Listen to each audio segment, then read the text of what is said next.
It began with confidence that was already hollow. In the frozen forests of the Ardennes, beneath snow-laden branches and skies thick with cloud, the German army launched what it believed would be a decisive blow, a final gamble powerful enough to reverse years of retreat and loss. Maps were spread across tables lit by dim lamps. Arrows were drawn boldly westward. Timetables were set with rigid certainty. The plan promised surprise, speed, and shock. It promised momentum so overwhelming that the Allies would fracture before they could respond. For a brief moment, even in the depths of winter, that belief felt real. But belief is not the same as reality. The German Ardennes Offensive did not fail because of a single mistake. It failed because of many pressures pressing at once. It failed slowly, then suddenly. It failed in silence, in snow, in fuel gauges falling toward empty. It failed not only on the battlefield, but in planning rooms, supply depots, weather reports, and assumptions that no longer matched the world as it truly was. At first, everything seemed to work. American positions were surprised, front lines bent under pressure, villages fell faster than expected, roads filled with advancing columns. The bulge formed, stretching westward like a wound reopening. For a few tense days, the forest belonged to the attackers.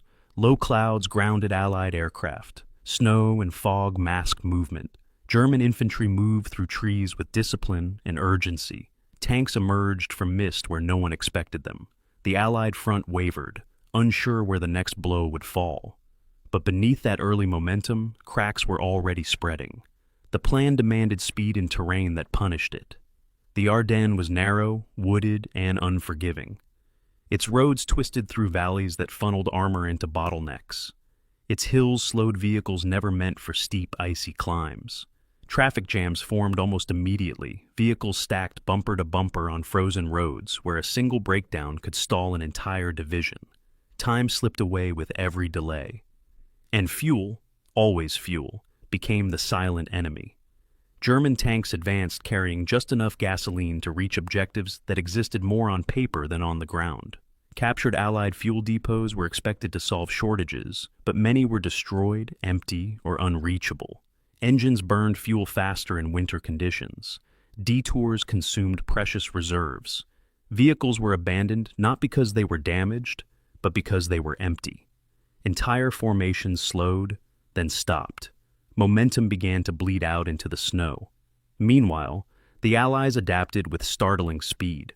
American commanders stabilized the front by sacrificing ground for time. Units were rushed in from quiet sectors. Roads were blocked, bridges destroyed, towns turned into strong points. Small groups fought delaying actions that forced German columns to deploy, to stop, to burn fuel and time they could not replace. Places like Bastogne became symbols, not because they were meant to be held, but because holding them broke the rhythm of the offensive.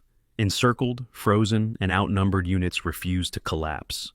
They anchored the battlefield, forcing German forces to divert strength and attention away from their main thrust. And then the sky changed. The weather that had protected the offensive turned against it. Clouds lifted. Snow gave way to clear, bitter cold. Sunlight revealed columns packed tightly onto narrow roads, perfect targets. Allied aircraft returned in overwhelming numbers, striking stalled convoys, fuel trucks, bridges, and armor trapped with nowhere to hide. Every bomb destroyed more than steel. It destroyed movement. It destroyed supply. It destroyed hope. The German command structure strained under the weight of these realities. Orders issued from afar did not match conditions on the ground. Units lost contact with one another. Objectives shifted daily. Coordination broke down as formations fought isolated battles with no clear sense of the larger picture. And all the while, the Allies grew stronger. Artillery concentrations increased. Fresh divisions arrived. Logistics flowed freely behind secure lines. Counterattacks began to form. First cautious, then decisive. The offensive that was meant to split the Allied front now found itself stretched thin, vulnerable along its flanks. German units that had pushed deepest were suddenly the most exposed, fighting not toward victory, but toward survival. Retreat routes clogged. Fuel vanished. Ammunition ran low. The same forest that had hidden the advance now trapped the withdrawal. Winter took its toll as well. Cold killed engines. Cold froze wounded men where they lay. Cold slowed movement until exhaustion became constant.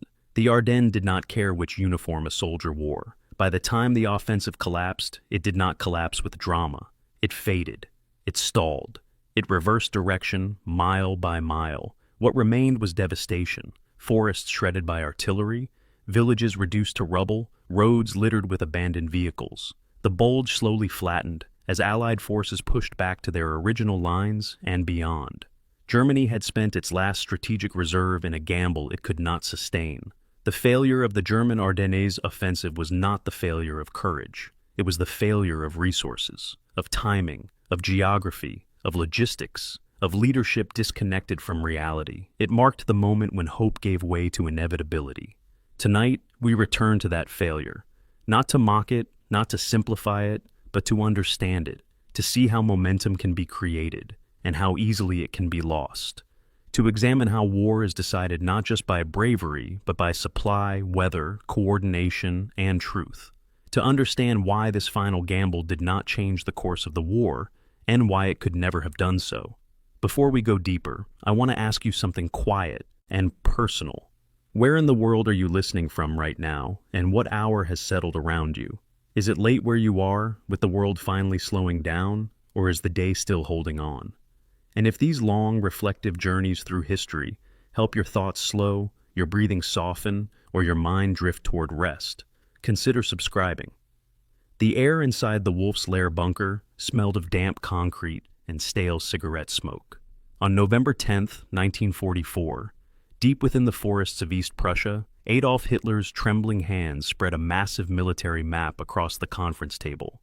His fingers, shaking from advancing Parkinson's disease, traced a red line westward through the Ardennes forest, across the Meuse River, all the way to the Belgian port of Antwerp, a distance of 450 kilometers through enemy-occupied territory. The generals surrounding him, Alfred Jodl, Wilhelm Keitel, and the recently summoned Field Marshal Gerhard von Rundstedt, stared at the map in stunned silence. What they were witnessing wasn't military planning, but the desperate fantasy of a man who refused to accept that his empire was dying. Hitler's voice, still commanding despite his deteriorating health, filled the underground chamber with absolute certainty. He announced Operation Wacht am Rhein, Watch on the Rhine, a deceptive name meant to suggest defensive preparations, while concealing the largest German offensive operation since the invasion of France 4 years earlier. The plan called for 3 entire armies, roughly 250,000 men, to smash through the weakly defended Ardennes sector and drive to Antwerp in a single, massive thrust. The objective wasn't merely tactical. By capturing Antwerp, Hitler believed he could cut off supplies to 35 Allied divisions, split the British and American armies, and force the Western Allies into a negotiated peace. Then, with his Western Front stabilized, he could transfer forces eastward to stop the Soviet juggernaut rolling toward Berlin. On paper, it looked like the recreation of the stunning 1940 victory that had brought France to its knees in 6 weeks. But the generals knew what Hitler refused to acknowledge. Germany was losing 6,000 soldiers every single day on the Eastern Front alone. The Luftwaffe, once master of European skies, had been reduced to fewer than 2,000 operational aircraft, with pilots averaging a mere 60 hours of flight time compared to the Allies' 300. Fuel reserves had dwindled to a 3-week supply for the entire Wehrmacht. Field Marshal Walter Model, summoned to command Army Group B for the offensive, listened to Hitler's briefing and later confided to his staff that the plan was damn dangerous and hasn't got a leg to stand on. Rundstedt, Germany's most senior field commander, was more blunt in private. This plan hasn't got a damned leg to stand on. Yet, neither man dared contradict the Führer directly. The culture of fear that Hitler had cultivated meant that even Germany's most experienced military minds were reduced to silent witnesses as he planned what they knew would be a catastrophe. The arithmetic of the operation revealed its fundamental impossibility, though Hitler dismissed such concerns as defeatism. The offensive would require capturing at least 2.5 million gallons of Allied fuel within the first 48 hours, just to maintain momentum. Without those captured supplies, the panzers would run dry before reaching the Meuse, let alone Antwerp. German intelligence estimated the Americans had massive fuel dumps throughout the Ardennes sector, left vulnerable by what they perceived as American carelessness. What Hitler didn't know, or chose not to believe, was that Allied supply officers had contingency plans to destroy these dumps at the first sign of German attack. The entire offensive rested on the assumption that American forces would be so shocked and disorganized that they would abandon millions of gallons of fuel intact. It was strategic planning built on wishful thinking rather than military reality. The forces being assembled for the operation represented the last significant mobile reserve the Third Reich possessed.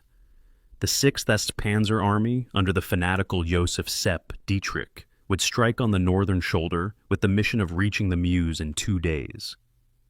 The 5th Panzer Army, under General Hasso von Manteuffel, would attack the center, while the 7th Army protected the southern flank. Together, they fielded approximately 1,400 tanks and assault guns, including 45 of the massive King Tiger tanks, 70-ton monsters with nearly impenetrable armor, and devastating 88mm guns. 12 of the 30 divisions were Volksgrenadier units, hastily trained replacements with minimal combat experience, filled with teenagers and men in their 40s. The SS Panzer divisions were elite, battle-hardened on the Eastern Front, but they were also exhausted, under strength, and equipped with tanks that consumed fuel at catastrophic rates. Hitler personally designed every aspect of the operation, forbidding his generals from suggesting modifications. When Model proposed a less ambitious operation, a double envelopment to destroy American forces east of the Meuse without attempting to reach Antwerp, Hitler rejected it as thinking small. When Rundstedt suggested waiting until spring when better weather might allow the Luftwaffe to provide air support, Hitler insisted the attack must happen in December, while Allied forces were still recovering from their autumn offensives. The Führer had convinced himself that the Allies were on the verge of collapse, that one massive shock would shatter their coalition. He cited the temporary alliance between the capitalist West and communist East as proof that the enemy coalition was unnatural and fragile. One decisive blow, he insisted, and Churchill and Roosevelt would come to the negotiating table. It was the reasoning of a man disconnected from reality, yet he possessed absolute power to turn his delusions into orders that would send hundreds of thousands to their deaths. The timeline for the offensive reflected Hitler's detachment from military practicalities. His planning staff calculated that German panzers could reach the Meuse River in 48 hours if they encountered only light resistance. From there to Antwerp required another 5 days of sustained advance, meaning the operation needed to secure its final objective within a week. Historical analysis shows this was never realistic. The terrain of the Ardennes, heavily forested hills crisscrossed by steep valleys and narrow roads, naturally channeled armored advances into predictable routes. American forces, even if surprised, could establish blocking positions at key road junctions and river crossings. The entire plan assumed that American troops would panic and flee, that their commanders would be paralyzed by confusion, and that reinforcements couldn't possibly arrive in less than a week. Each of these assumptions would prove catastrophically wrong. The Luftwaffe's role in the offensive revealed another layer of desperate optimism. Hermann Göring promised that 3,000 aircraft would support the ground offensive, achieving temporary air superiority through sheer numbers even if pilot quality was inferior. The reality was far grimmer. Only 1,200 aircraft could actually be committed to the operation, and most of those could fly only a single sortie before running out of fuel. The Allied air forces had nearly 15,000 operational aircraft in Western Europe, along with pilots who had been flying combat missions for years. German planning counted on heavy cloud cover and winter storms to ground Allied aircraft for 7 to 10 days, giving the offensive time to succeed before American and British fighter bombers could intervene. They were gambling everything on the weather forecast, a level of risk no competent military plan should accept. Yet, meteorologists had predicted a period of heavy clouds starting around December 16th, and Hitler seized on this as providence. Security for the operation was maintained through draconian measures. Hitler ordered that no written plans were to exist below army level, meaning division and regimental commanders wouldn't know their objectives until days before the attack. Radio silence was absolute. Troop movements happened only at night, with all vehicles traveling without headlights. Entire panzer divisions were hidden in the forests of the Eifel region, camouflaged beneath trees and netting. The deception worked. American intelligence detected increased German activity but interpreted it as preparations for a defensive battle, not an offensive. The Allies had convinced themselves that Germany was too weak, too depleted, to launch a major attack. This intelligence failure would prove nearly as consequential as Hitler's strategic delusion. Both sides were operating on false assumptions, setting the stage for one of the most chaotic and bloody battles of the Second World War. What happened in that bunker on November 10th would set in motion a chain of events that would kill more than 89,000 American soldiers, destroy Germany's last strategic reserve, and ultimately hasten the Third Reich's collapse. Hitler had designed an operation that could only succeed if everything went perfectly, and the enemy did everything wrong. His plan required flawless execution, perfect weather, complete surprise, captured fuel supplies, demoralized American troops, and Allied command paralysis. It needed all of these things simultaneously, for an extended period, across hundreds of kilometers of contested terrain. The slightest deviation from this optimistic scenario would doom the entire enterprise. Standing in that bunker, watching Hitler's trembling finger trace the route to Antwerp, men like Model and Rundstedt already knew they were witnessing not a plan for victory, but a prescription for disaster. Yet, they would follow their orders, commit their armies to this impossible task, and watch as mathematical reality crushed strategic fantasy. The die was cast. The offensive would launch in 5 weeks, and nothing could stop it now. The forests of the Eifel region transformed into a vast military staging ground as December arrived. In the early hours of darkness, beneath the thick canopy of evergreen trees, an entire army group assembled in near-perfect silence. The rumble of tank engines, the clanking of tracks, the shouts of officers directing traffic, all the normal sounds of military movement were suppressed or muffled by strict noise discipline. Oberst Otto Skorzeny, Hitler's favorite commando leader, and the man who had rescued Mussolini from captivity the previous year, moved among special units receiving final briefings in English. His operation, codenamed Griffin, would deploy 2,000 hand-picked German soldiers disguised in captured American uniforms, driving stolen jeeps, with orders to spread chaos behind enemy lines. The main offensive would be spectacular, but Skorzeny's commandos would make it legendary. The scale of the assembly defied belief given Germany's supposed exhaustion. 3 entire armies, the 6th SS Panzer Army, 5th Panzer Army, and 7th Army, concentrated along a 200-kilometer front that the Americans had designated as a quiet sector for rest and training. Approximately 1,400 tanks and assault guns rolled into position, including the newest and most powerful armored vehicles Germany had ever produced. 45 King Tiger tanks, each weighing 70 tons and mounting the fearsome 88mm gun, represented the spearhead of the SS Panzer divisions. Supporting them were Panthers, Mark II, IVs, and a variety of assault guns. On paper, this armored force appeared formidable. In reality, many of the tanks were plagued by mechanical issues. Their crews were increasingly inexperienced, and every single vehicle consumed fuel at rates the German supply system could no longer sustain. The deception operation surrounding the offensive demonstrated German operational security at its finest. False radio traffic suggested a major attack was being prepared near Cologne, far to the north of the actual assault sector. Wooden artillery pieces and dummy tanks were positioned in areas where Allied aerial reconnaissance might photograph them. Real units maintained absolute radio silence, communicating only through motorcycle couriers and landline telephones. Movement to the front occurred exclusively at night, with vehicles traveling without headlights through the forest roads. Tank engines were started only when Allied aircraft were heard overhead, masking the distinctive sound under the noise of enemy planes. Local civilians in the assembly areas were evacuated or confined to their homes under threat of execution for revealing military information. It was a masterclass in operational concealment, and it worked beyond German expectations. American intelligence failed to detect the gathering storm, despite numerous warning signs. On December 13th, an American truck driver named William Tsakanikas was captured while making a wrong turn near the German lines. Under interrogation, he reported seeing massive tank concentrations, supply dumps, and artillery preparations. His report reached 12 Corps intelligence, where analysts concluded he was either lying to appear important or had been deliberately shown preparations for a local counterattack. The same day, a captured Belgian resistance fighter warned that a major German offensive would occur between December 15th and 20th. This report did reach SHAEF headquarters in Versailles, but it was filed as unreliable because the source couldn't be verified. The British Ultra program, which had been reading German Enigma communications throughout the war, detected Luftwaffe squadrons moving westward from Germany. But Montgomery's intelligence staff concluded this was a defensive redeployment, not preparation for offensive operations.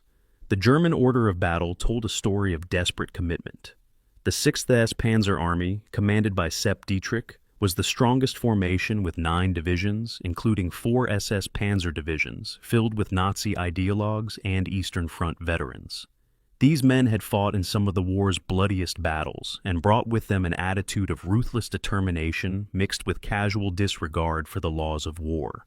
The 5th Panzer Army under Hasso von Manteuffel was smaller but more professionally commanded, with 7 divisions including 3 panzer divisions.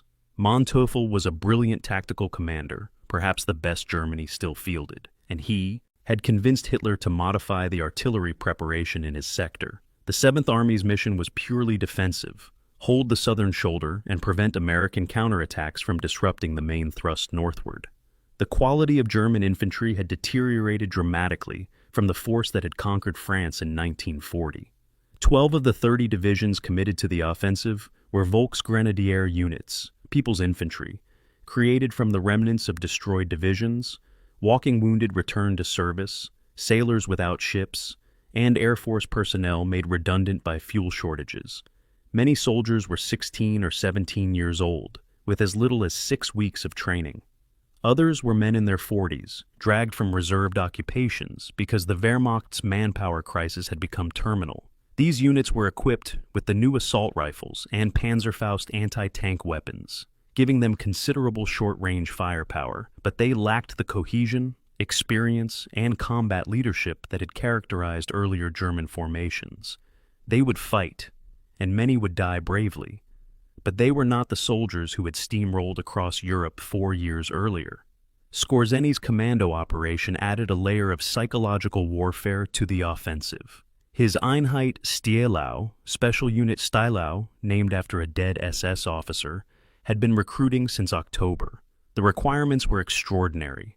Perfect command of American English, including slang and regional dialects, knowledge of American culture and military procedures, and willingness to fight in enemy uniform, despite the certainty of execution if captured.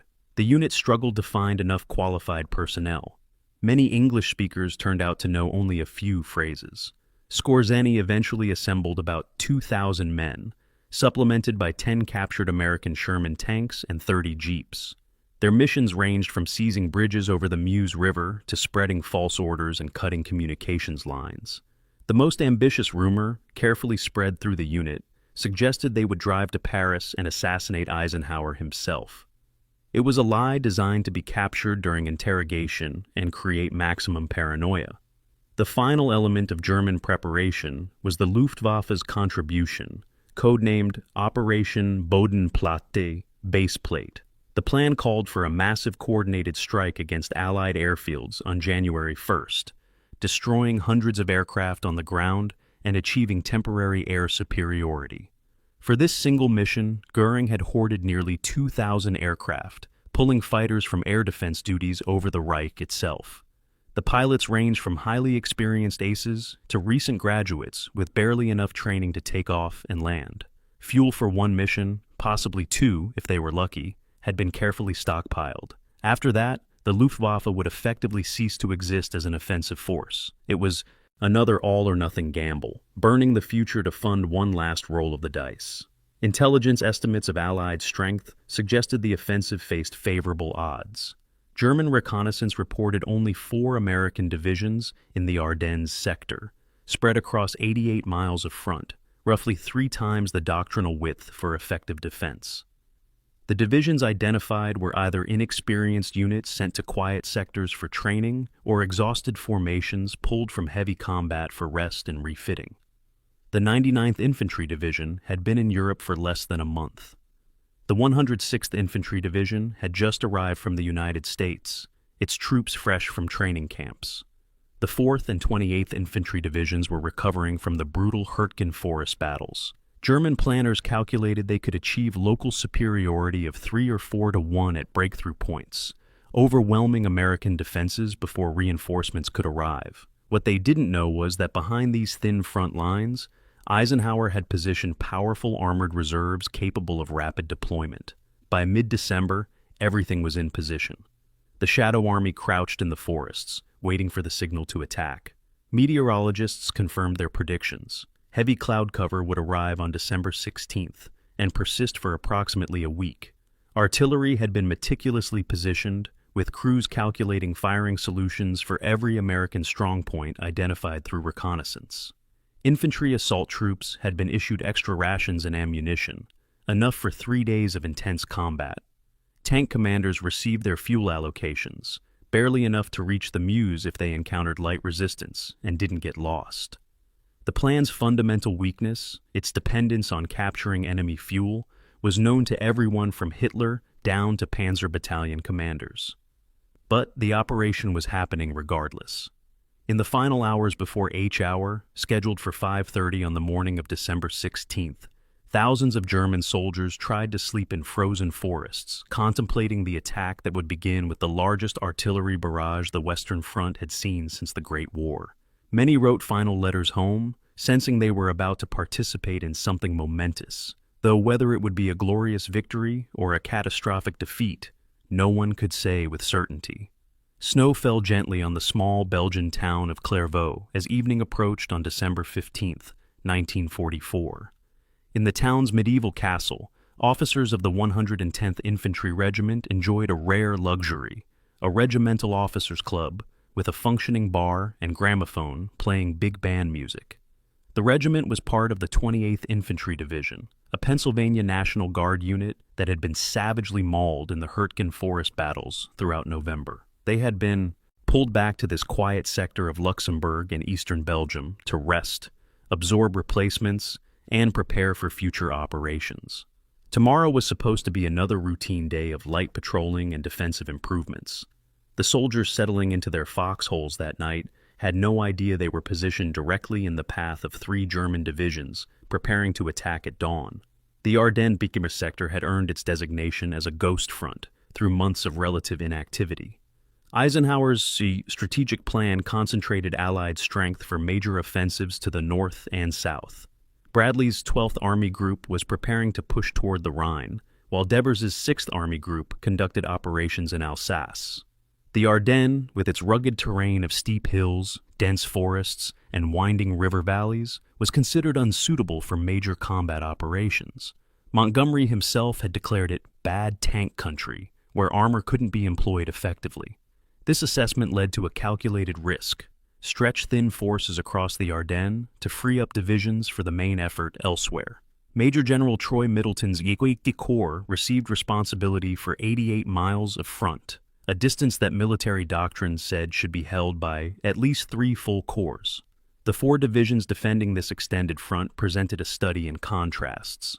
The 4th Infantry Division, holding the southern portion, was experienced and capable, but under strength after heavy fighting. The 28th Infantry Division in the center was recovering from catastrophic losses in the Hürtgen Forest, where it had suffered 8,000 casualties in 3 weeks.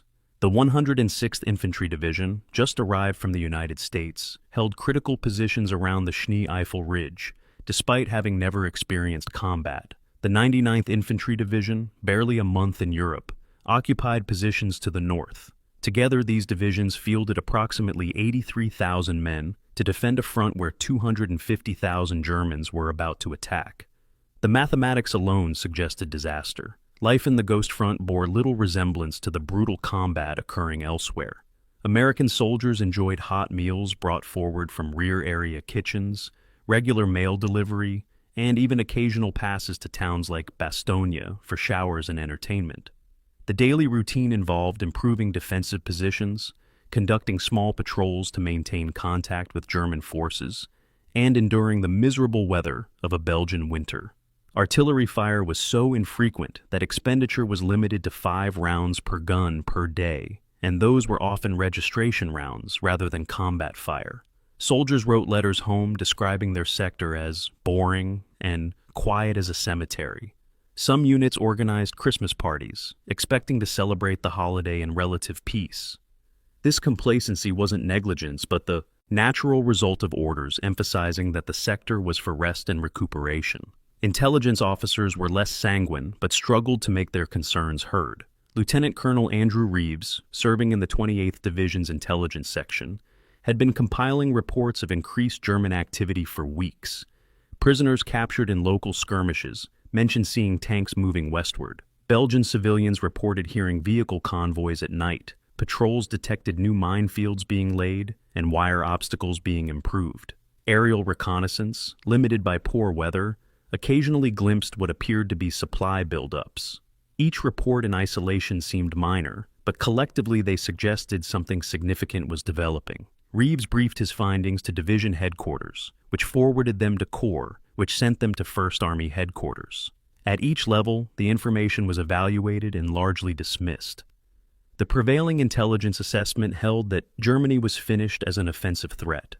The terrain itself shaped American defensive preparations in ways both helpful and limiting. The Ardennes is not flat farmland, but a region of steep-sided river valleys covered in dense forest. Roads twisted through narrow defiles where a single disabled vehicle could halt an entire column. Rivers like the Auer, Sauer, and Klurf ran swift and cold, requiring bridges or fords that became natural defensive choke points. American engineers had prepared these bridges for demolition, wiring them with explosives that could be detonated if German forces attacked. Infantry companies held key villages and ridgelines, but the distances between positions were often measured in kilometers rather than meters. Communication depended on field telephone lines strung through the forests, vulnerable to artillery fire. Radio communication was hampered by the terrain and unreliable equipment. This meant that once fighting started, small unit commanders would be largely on their own. The quality of American troops varied dramatically across the sector. Veterans of the 4th and 28th Divisions knew their business, understood how to construct proper defensive positions, and could be counted on to fight effectively even when surprised. But these divisions were shadows of their former strength. Companies that should field 200 men mustered perhaps 120. Sergeants led platoons, lieutenants commanded companies. The replacement system kept units nominally at strength by feeding in individual soldiers fresh from training camps. But these men lacked the cohesion and experience that made units effective. The 99th and 106th Divisions were worse off. Entire regiments had never heard a shot fired in anger. Their troops were physically fit, well-equipped, and motivated, but combat effectiveness comes from experience they simply didn't possess. Artillery support, normally the great equalizer in defensive battles, existed in insufficient strength. Doctrine called for one artillery battalion to support each infantry regiment, with corps-level artillery providing additional firepower as needed. In the Ardennes, artillery was spread thin and often positioned too far from the front to provide effective support. Ammunition stockpiles were modest because the sector wasn't expected to see heavy fighting. Fire plans existed for defensive scenarios, but they assumed relatively small-scale German attacks, not the massive artillery preparation that was about to fall on American positions. The gunners were competent and their equipment excellent. The 105mm and 155mm howitzers were proven weapons, but they couldn't be everywhere at once, and they were about to be vastly outnumbered by German artillery. Behind the front lines, the reserve situation revealed Eisenhower's strategic gamble in stark terms. The 7th Armored Division, veteran and capable, was positioned in the Netherlands, available to respond to threats in the Ardennes, but requiring hours or even days to arrive depending on road conditions. The 10th Armored Division was in Luxembourg, closer but already committed to supporting Patton's Third Army operations. Other armored divisions were engaged in heavy combat around Aachen or refitting after autumn battles. Eisenhower had positioned his forces for offensive operations, accepting risk in the Ardennes because he fundamentally believed Germany could no longer launch major attacks. This wasn't stupidity or negligence, but a calculated decision based on intelligence assessments that proved catastrophically wrong. The reserve forces existed and would respond quickly once the battle began, but they wouldn't be in position when the offensive started. As darkness fell on December the 15th, American soldiers along the Ghost Front settled into their evening routines. Guard rotations were posted, machine guns were positioned covering likely approaches, mortar crews stacked ammunition within easy reach. In battalion and regimental command posts, officers reviewed the next day's patrol schedules and supply requisitions. The chaplain of the 110th Infantry Regiment began preparing for Sunday services he would never deliver.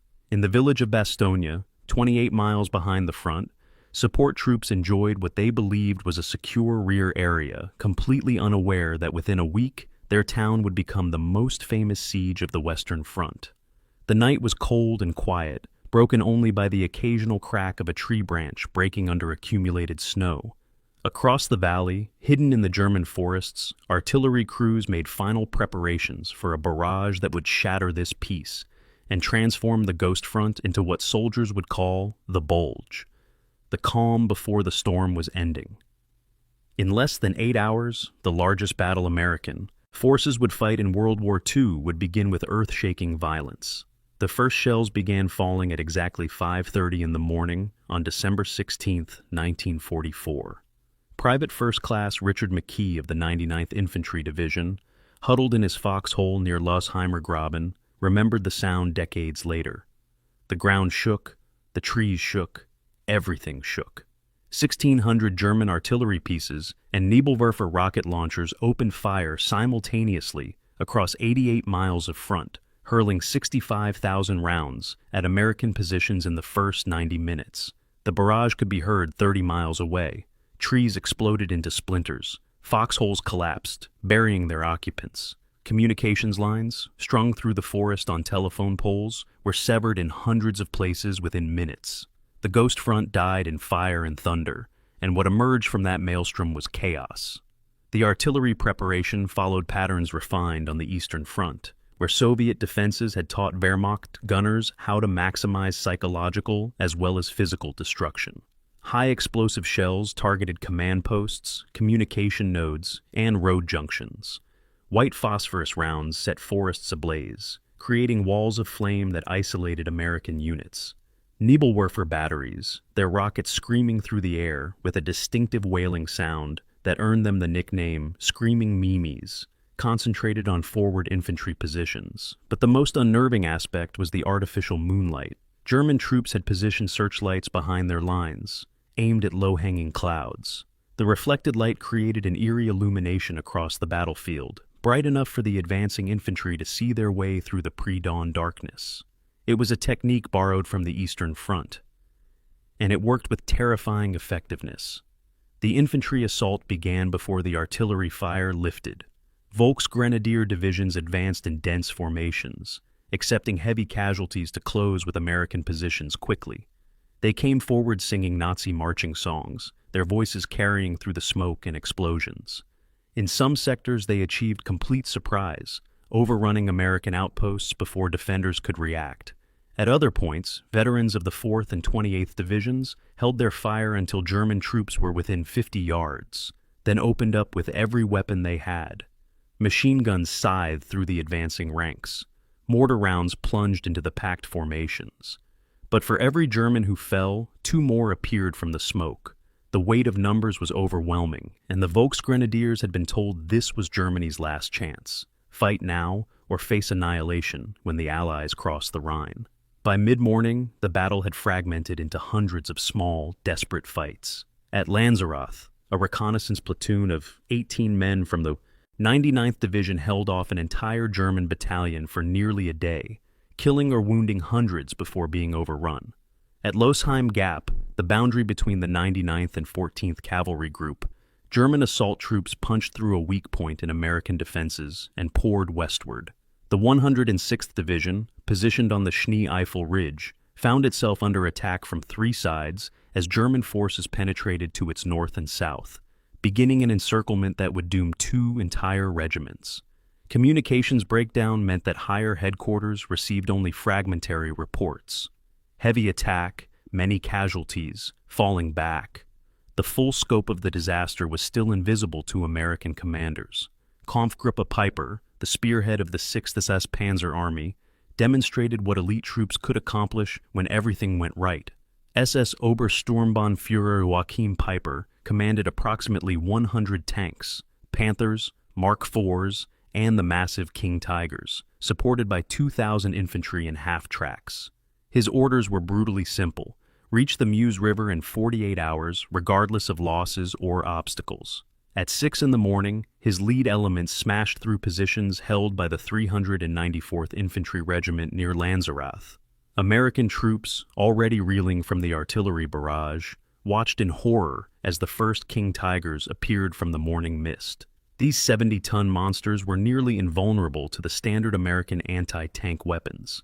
Bazooka rockets bounced off their frontal armor. Even the excellent 76mm guns on American Sherman tanks struggled to penetrate them. The collapse of American positions varied by unit and location. Green troops of the 99th and 106th Divisions often broke and retreated when attacked by overwhelming force, not from cowardice but from the natural human reaction to chaos, terror, and the absence of experienced leadership to hold them steady. Veterans held their ground longer, exacting heavy casualties from attacking Germans, but even they had to fall back when flanking movements threatened encirclement. The speed of the German advance created pockets of American troops cut off from their units, wandering through forests trying to find friendly lines. Some of these men would spend days behind German lines before escaping or being captured. Others formed impromptu defensive positions and fought where they stood, creating unexpected obstacles to German movement. By noon, the situation had deteriorated beyond anything American commanders had contemplated. The 99th Division's front had been penetrated in multiple places, though stubborn resistance at key points slowed German follow-on forces. The 106th Division was being systematically encircled on the Schnee Eifel, its 2 forward regiments, 14,000 men, soon to be cut off. The 28th Division's center had crumbled, opening a gap through which German armor was pouring westward. The 4th Division to the south held more successfully, but it too faced overwhelming pressure. Major General Troy Middleton, commanding a V8 Corps from Luxembourg, received report after report of breakthrough and disaster. By early afternoon, he understood what had hit him. Not a local counterattack, but an Army group-sized offensive. He immediately requested reinforcements from 1st Army headquarters. The German advance by nightfall revealed both the power and limitations of the offensive. At the deepest penetration points, lead elements had driven 8 to 10 kilometers into American territory, a significant tactical success. Peiper's Kampfgruppe had crushed resistance and was racing westward with minimal opposition ahead. German divisions had broken through at 6 critical points along the front. Thousands of American soldiers were dead, wounded, or captured. Equipment losses were staggering. Entire artillery batteries overrun, tank destroyers abandoned, supply dumps captured intact. Yet the advance had not proceeded according to Hitler's optimistic timeline. Resistance, even from green troops, had consumed precious hours. Traffic jams developed as multiple divisions tried to use the same narrow roads through the Ardennes terrain. Ammunition expenditure during the assault exceeded carefully calculated reserves, raising questions about sustainability.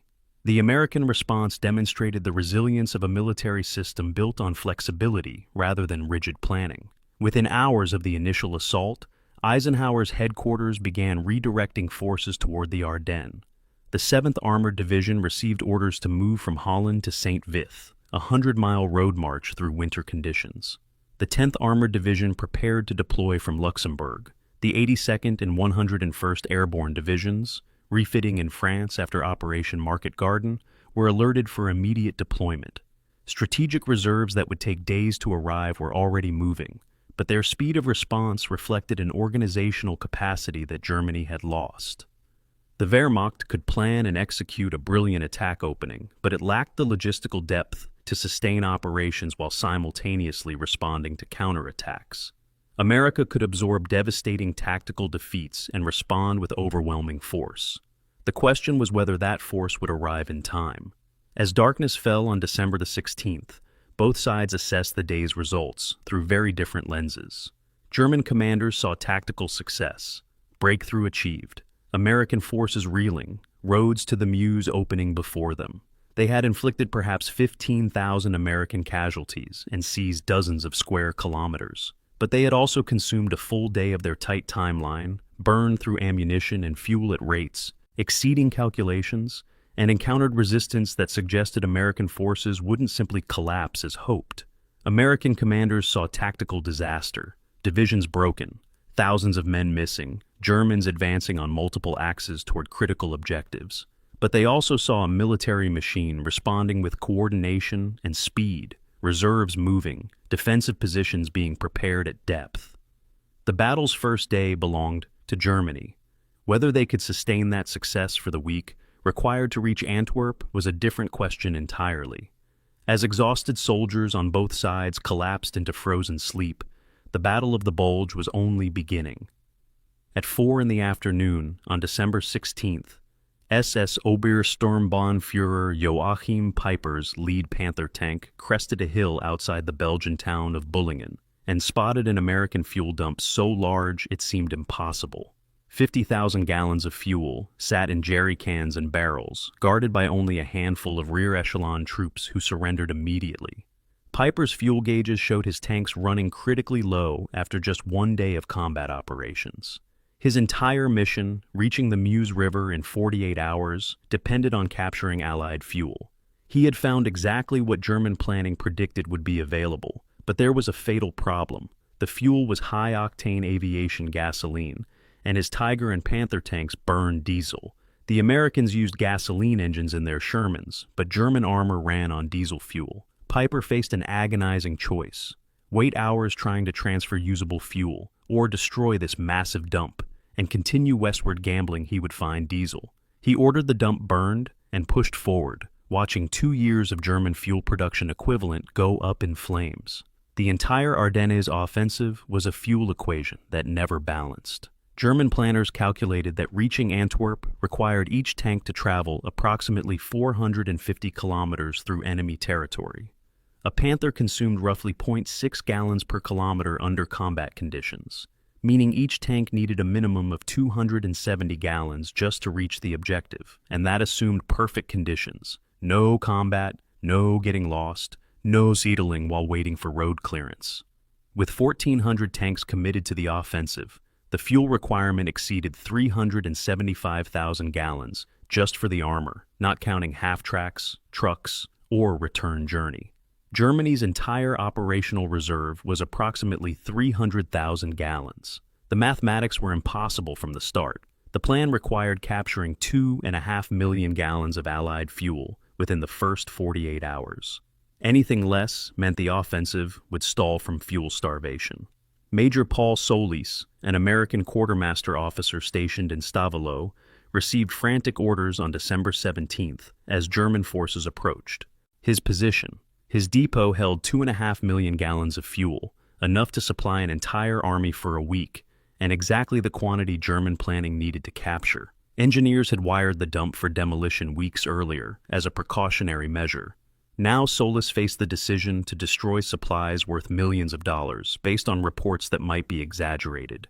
He hesitated for an hour, watching the roads fill with retreating American vehicles. When he finally ordered detonation at 2 p.m, the explosion could be seen for miles. Flames shot hundreds of feet into the air. The smoke column was visible from Peiper's position 10 kilometers away. The Kampfgruppe arrived in Stavelot 4 hours later, finding only burning wreckage. Peiper radioed back to the division headquarters. Enormous fuel dump destroyed before capture, continuing advance but fuel status critical. The pattern repeated across the battlefield with devastating consistency. American supply officers, following scorched earth protocols developed earlier in the war, destroyed fuel dumps rather than allow their capture. At Spa, 75,000 gallons burned. At Trois Ponts, 100,000 gallons. At dozens of smaller dumps scattered throughout the Ardennes, American rear echelon troops set fires and withdrew. German intelligence had correctly identified that the Americans maintained large fuel reserves throughout the region. What they failed to anticipate was the speed and ruthlessness with which those supplies would be destroyed. Within 36 hours of the offensive's start, American forces had demolished more than 2.3 million gallons of fuel, almost exactly the amount Germany needed to capture. The small quantities seized here and there, 500 gallons here, 2,000 there, were drops in an ocean of need. The Luftwaffe's promised air resupply proved equally illusory. German planning called for transport aircraft to drop 200,000 gallons of fuel to Panzer spearheads once they outran their supply lines. The Junkers 52 transport fleet, battered by years of attrition, could barely maintain operations on the Eastern Front. Allocating aircraft for supply drops in the West meant reducing support to armies fighting the Soviets. But the Luftwaffe's fundamental problem wasn't the number of aircraft, but Allied air superiority. The skies above the Ardennes belonged to the Americans and British. Any transport aircraft attempting daylight drops would be massacred by Allied fighters.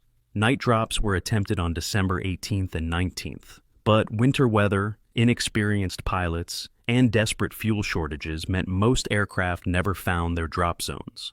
Of the promised 200,000 gallons, less than 3,000 actually reached German units. It was another calculation that looked reasonable on planning maps, but collapsed when confronted with reality. By December 18th, just 2 days into the offensive, German divisions reported fuel status that ranged from critical to completely exhausted. The 5th Panzer Army, operating in the center of the assault, reported 70% of its armor units at critically low fuel levels. Movement orders had to be prioritized, which units would receive the limited fuel available, which would sit immobilized while precious hours ticked away. The sophisticated operational plans, with their carefully calculated timelines and objectives, dissolved into desperate improvisations. Tank companies detached individual Panthers to scout for fuel dumps, while the rest of the company waited. Infantry divisions, meant to exploit breakthroughs created by armor, found themselves advancing on foot because their truck transport had no fuel. The offensive's momentum, built on the first day's shock and violence, began bleeding away not from American resistance, but from simple mathematics. Kampfgruppe Piper's advance illustrated the doomed arithmetic with brutal clarity. On December 19th, Piper's lead elements reached a point just 5 kilometers from the Meuse River near Habiemont. They could literally see the river valley, their objective so close that binoculars revealed details of the far bank. But his tanks sat immobilized, fuel gauges on empty, ammunition running low, and no resupply possible. Radio messages to higher headquarters became increasingly desperate. Request immediate fuel delivery. Advance halted due to fuel shortage. American resistance stiffening. The response was always the same. No fuel available, hold position, resupply coming soon. Piper's Kampfgruppe, the spearhead of the entire offensive, Germany's best hope of reaching the Meuse, sat paralyzed within sight of its objective because the fuel equation never balanced. The 2nd Panzer Division achieved the offensive's deepest penetration, reaching the village of Schelles on December 24th. From high ground near the village, German officers could see the Meuse River, their ultimate objective, glittering in winter sunlight just 8 kilometers away. It was the closest any German unit would come to achieving Hitler's goal of crossing the Meuse and driving on to Antwerp. But the 2nd Panzer Division was completely out of fuel. Its tanks and vehicles sat scattered along the road behind cells, abandoned when they ran dry. American forces, alerted to the penetration, began surrounding the immobilized German units. Within 24 hours, the 2nd Panzer Division would be fighting for survival, not victory. The photograph taken from that high ground, German officers staring at the river they could see but not reach, became symbolic of the entire offensive's futility. The failure of the fuel gamble exposed the Ardennes Offensive as strategic fantasy rather than realistic military planning. Even if everything else had gone perfectly, complete surprise achieved, American forces routed, weather preventing Allied. Air operations, bridges captured intact, the fuel equation made success impossible. Germany needed to capture 2.5 million gallons of enemy fuel in 48 hours while simultaneously advancing 450 kilometers against armed resistance. It required enemy commanders to abandon vast supply dumps intact despite having weeks of warning about German intentions. It assumed Allied air forces would be grounded for weeks while German ground forces maneuvered at will. Most fundamentally, it ignored the basic principle that modern mechanized warfare consumes fuel at rates that make deep operations without secure supply lines impossible. By December 20th, German commanders from Piper up through Army-level headquarters understood the offensive had failed in its strategic objective. They might continue attacking, might achieve local tactical successes, might even reach the Meuse at isolated points. But the dream of breaking through to Antwerp, splitting the Allied armies, and forcing a negotiated peace was dead. It died not from American heroism or Allied air superiority or even German military incompetence. It died from mathematics. The fuel wasn't there to capture, couldn't be delivered by air, and couldn't be stockpiled before the attack without compromising surprise. The offensive continued for weeks more, consuming tens of thousands of lives and destroying Germany's last strategic reserve. But it was already over. The fuel gamble had failed within 72 hours of the attack's start, and everything that followed was the slow, grinding acknowledgement of that fundamental failure. The morning fog on December 17, 1944, revealed a nightmare to the soldiers of the 422nd and 423rd Infantry Regiments. They occupied positions along the Schnee-Eifel Ridge, a forested highland running north-south near the German border, and as visibility improved, lookouts reported German troops moving behind them. Not patrols, not small infiltration teams, entire battalions. The two regiments, comprising roughly 14,000 men of the 106th Infantry Division, had been neatly encircled during the first day of the German offensive.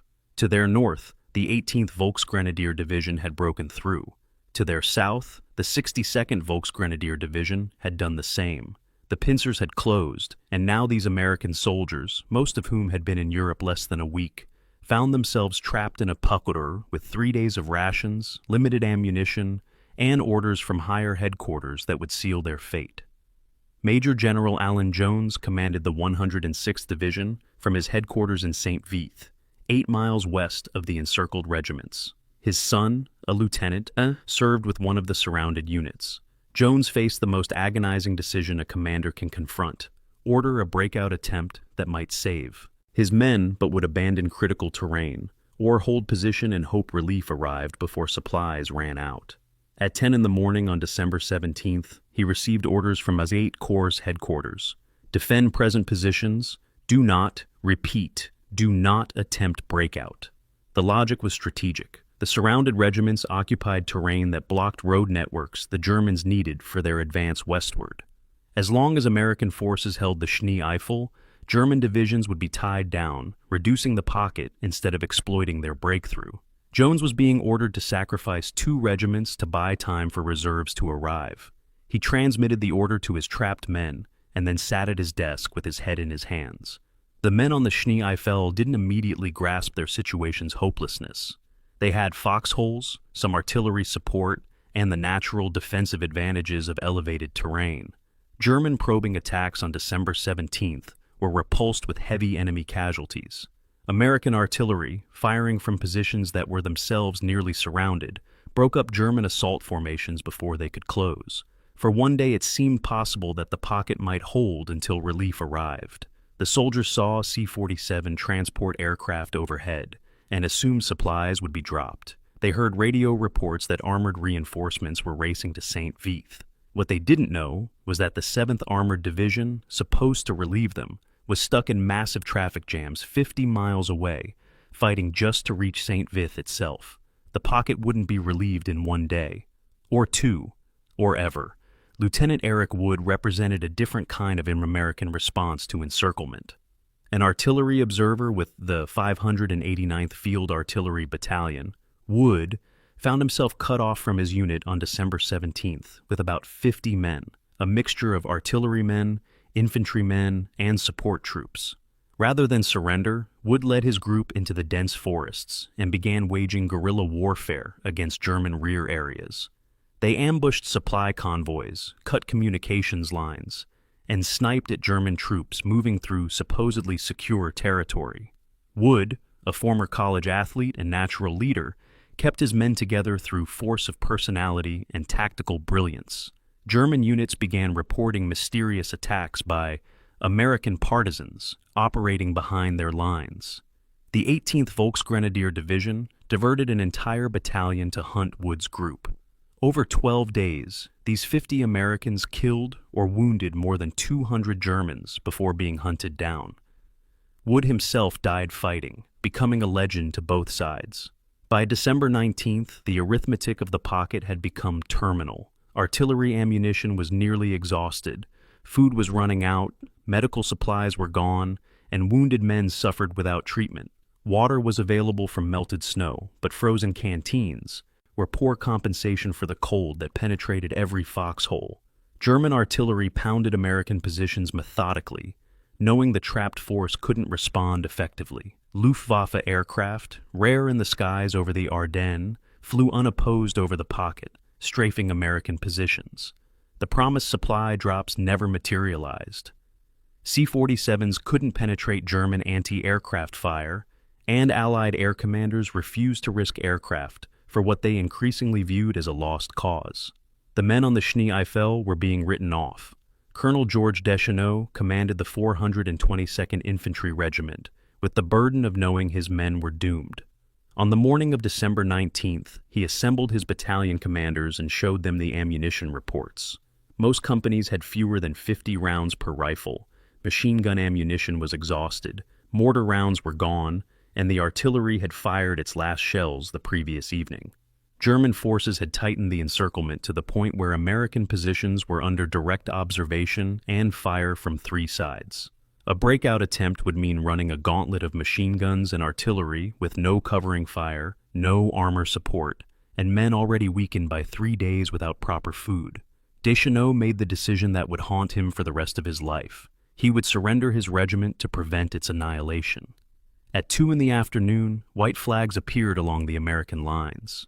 The surrender unfolded with surreal formality. German officers, many of them professionals who understood the trapped Americans had fought well under impossible circumstances, accepted the capitulation with military courtesy. American soldiers destroyed their weapons, rifles smashed against trees, machine guns disabled, radios crushed, before forming into columns for the march to prisoner-of-war camps. 7,000 men from the 422nd Regiment became prisoners. The 423rd Regiment, under Colonel Charles Cavender, held out until December 21st, before surrendering another 7,000 men. It was the largest American capitulation in the European theater, exceeded only by Bataan in the Philippines. The 106th Infantry Division had effectively ceased to exist as a fighting formation, losing 8,663 men captured and another 1,500 killed in action. The strategic calculation behind sacrificing the Schnee-Eifel pocket proved brutally effective. The 18th Volksgrenadier Division, which should have been advancing westward to support the main offensive, spent 5 days reducing the American pocket. The division suffered 10,000 casualties, killed, wounded, and exhausted in the fighting. Critical roads running through St. Vith remained blocked because German forces were tied down, eliminating the surrounded Americans instead of bypassing them. Each day the pocket held was another day for American reserves to move into position, for defensive lines to be established, for the chaotic opening phase of the battle to stabilize into coherent front lines. From the perspective of Eisenhower's headquarters, trading 2 regiments for 5 days was cold-blooded but strategically sound. From the perspective of the men who surrendered, it was abandonment. The prisoner-of-war column that marched east from the Schnee-Eifel on December 20th stretched for miles. 14,000 American soldiers trudged through snow and bitter cold, guarded by German troops who were themselves exhausted and short of supplies. The march to prison camps in Germany covered 60 kilometers, conducted in the worst winter weather in 50 years. Men with frostbitten feet walked until they collapsed. The wounded, unable to keep pace, were left by the roadside with minimal medical care. More than 300 Americans died during that march, or in the initial weeks of captivity, killed not by German brutality, but by exposure, exhaustion, and untreated injuries. Those who survived would spend the next 5 months in camps, where food was scarce and conditions brutal. Liberation wouldn't come until April, when Allied armies finally crossed into Germany. The small groups who escaped the encirclement wrote a different chapter of the Schnee-Eifel story. Perhaps 2,000 men, individuals and small units who refused to surrender, slipped through German lines in the chaos of collapse. Some, like Lieutenant Wood's group, fought as guerrillas until killed or captured. Others made harrowing journeys through frozen forests, navigating by compass and stars, living on roots and melted snow, eventually reaching American lines days or even weeks later. These men brought intelligence about German dispositions, routes of advance, and unit identifications that proved valuable to Allied planning.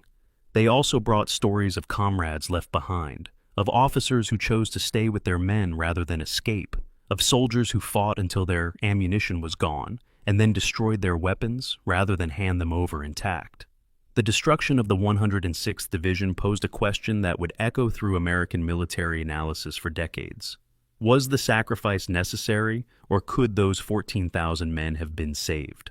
Alternative histories imagine breakout orders given on December 17th, when German encirclement was still loose and roads westward still open. Such orders might have saved thousands of prisoners, but they also would have opened a clear route for German armor to reach St. Vith days earlier, potentially collapsing the entire northern shoulder of the American defense.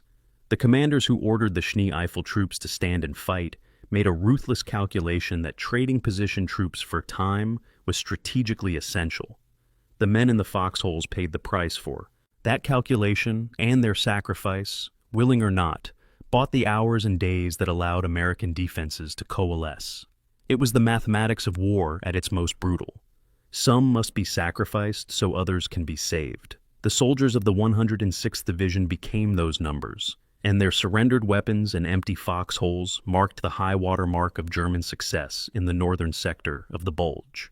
The convoy of Battery B, 285th Field Artillery Observation Battalion, rolled through the Belgian crossroads at Baugnez on the afternoon of December 17, 1944, completely unaware they were driving directly into the path of Kampfgruppe Peiper's advance. The 140 men traveling in 30 trucks and jeeps were heading south to support infantry units reportedly under attack. They were observation specialists, forward observers, surveyors, communications troops, not infantry, and they carried only light weapons for self-defense. At approximately 1 in the afternoon, the lead vehicles rounded a bend and found themselves face-to-face with a column of Panther tanks. The Americans had no chance. Within minutes, the entire convoy was stopped, the men ordered out of their vehicles with hands raised. They had just become prisoners of war. In 90 minutes, 84 of them would be dead, murdered in a snow-covered field in what would become the most infamous American-suffered atrocity of the Western Front. The SS troops of Kampfgruppe Peiper represented elite formations hardened by years of combat on the Eastern Front, where the war had been fought with a savagery unknown in the West. The 1st SS Panzer Division, Leibstandarte Adolf Hitler, Peiper's parent unit, had participated in massacres of Soviet prisoners, reprisal killings of civilians, and systematic murder of Jews and political commissars. These practices, normalized through years of ideological indoctrination and criminal orders, traveled west with the division. Peiper's operational orders emphasized speed at all costs and made clear that handling prisoners would be considered an operational delay. The implication was understood by his subordinates. Prisoners were expendable, and if eliminating them speeded the advance, so be it. This attitude, combined with the stress of combat and the ideological fanaticism of SS troops, created conditions where mass murder became not an aberration, but an expected response. The American prisoners were marched into a field adjacent to the Café Baudard Way, about 100 meters from the crossroads. German troops positioned machine guns overlooking the field, while officers searched prisoners for intelligence materials. What happened next remains disputed in details, but clear in outcome. At approximately 2:30 in the afternoon, without warning or provocation, the machine guns opened fire. The first bursts cut down dozens of men standing in packed formation. Others tried to run and were shot in the back. Some threw themselves to the ground, playing dead beneath the bodies of comrades. The firing continued for several minutes, methodical and thorough. Then S troops walked among the fallen, shooting anyone who moved or moaned. Private Homer Ford, lying beneath 3 corpses, heard boots approaching and held his breath as a German soldier fired a pistol shot into the man lying across his legs. The massacre wasn't isolated to Baugnez. Over the next 6 days, as Kampfgruppe Peiper advanced deeper into Belgium, American prisoners and Belgian civilians were murdered at multiple locations. At Honsfeld on December 17th, 19 American prisoners were shot after capture. At Bullingen the same day, another 50 were executed. At Stavelot on December 18th, civilians suspected of aiding American troops were killed in their homes. At Trois Ponts, La Glise, and Stoumont, the pattern repeated. Prisoners taken, prisoners murdered, bodies left in ditches and fields. The total documented murders attributed to Kampfgruppe Peiper exceeded 350 American soldiers and 100 Belgian civilians. These weren't heat-of-battle killings or accidents, but systematic murders carried out over nearly a week of operations. Homer Ford's survival became the catalyst for American knowledge of the massacre. He and about 30 other survivors had lain in that frozen field for hours after the shooting stopped, waiting until they were certain German troops had moved on. As darkness fell, they crawled from beneath the dead and began making their way toward American lines.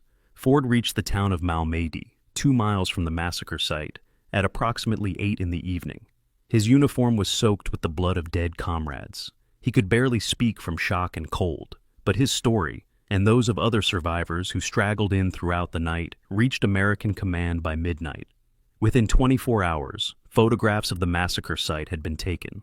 Bodies frozen in the positions they fell, hands still raised in surrender, bullet wounds to the head, marking execution-style killings. The evidence was irrefutable. The news of Malmedy spread through American units with devastating speed. By December 19th, frontline troops throughout the Ardennes knew that SS troops were murdering prisoners. Company commanders briefed their men with brutal clarity. If you're facing SS units, don't surrender. They'll shoot you anyway. The photographs were distributed, against regulations but with tacit command approval, showing American bodies in the snow. The effect on American combat behavior was immediate and profound. Units that might have surrendered when surrounded instead fought to the death. Wounded soldiers, unable to retreat, killed themselves rather than risk capture by SS troops. The Battle of the Bulge, already vicious, became even more savage as American forces adopted an attitude of no quarter given or expected when facing Waffen-SS formations. The massacre also generated the opposite response from some American units. Reports, never fully verified, circulated that American troops had begun refusing to take SS prisoners, executing captured SS men in retaliation for Malmedy. Whether widespread or isolated incidents exaggerated in the retelling, these reports reflected a breakdown in discipline caused by the massacre's psychological impact. War crimes tend to generate war crimes in response, creating escalation spirals that make conflicts increasingly barbaric. Senior American commanders, recognizing this danger, issued orders emphasizing that prisoners must be properly treated regardless of German atrocities. But the orders were undermined by the photographs of Baugnes, which made it clear that SS troops couldn't be trusted to honor the laws of war. Joachim Peiper, when later questioned about the massacre, claimed no knowledge of it, suggesting it was the unauthorized action of individual soldiers under combat stress. This defense collapsed under investigation. The murders occurred at multiple locations over 6 days, following a consistent pattern, involving different companies from his Kampfgruppe. The systematic nature proved it wasn't random violence, but reflected command climate and operational practices. Peiper's operational orders emphasized speed over all other considerations, including prisoner handling. His unit came from a division with a documented history of war crimes on the Eastern Front. Whether Peiper explicitly ordered the killings or merely created conditions that made them inevitable is a distinction without practical difference. As commander, he bore responsibility for his unit's actions.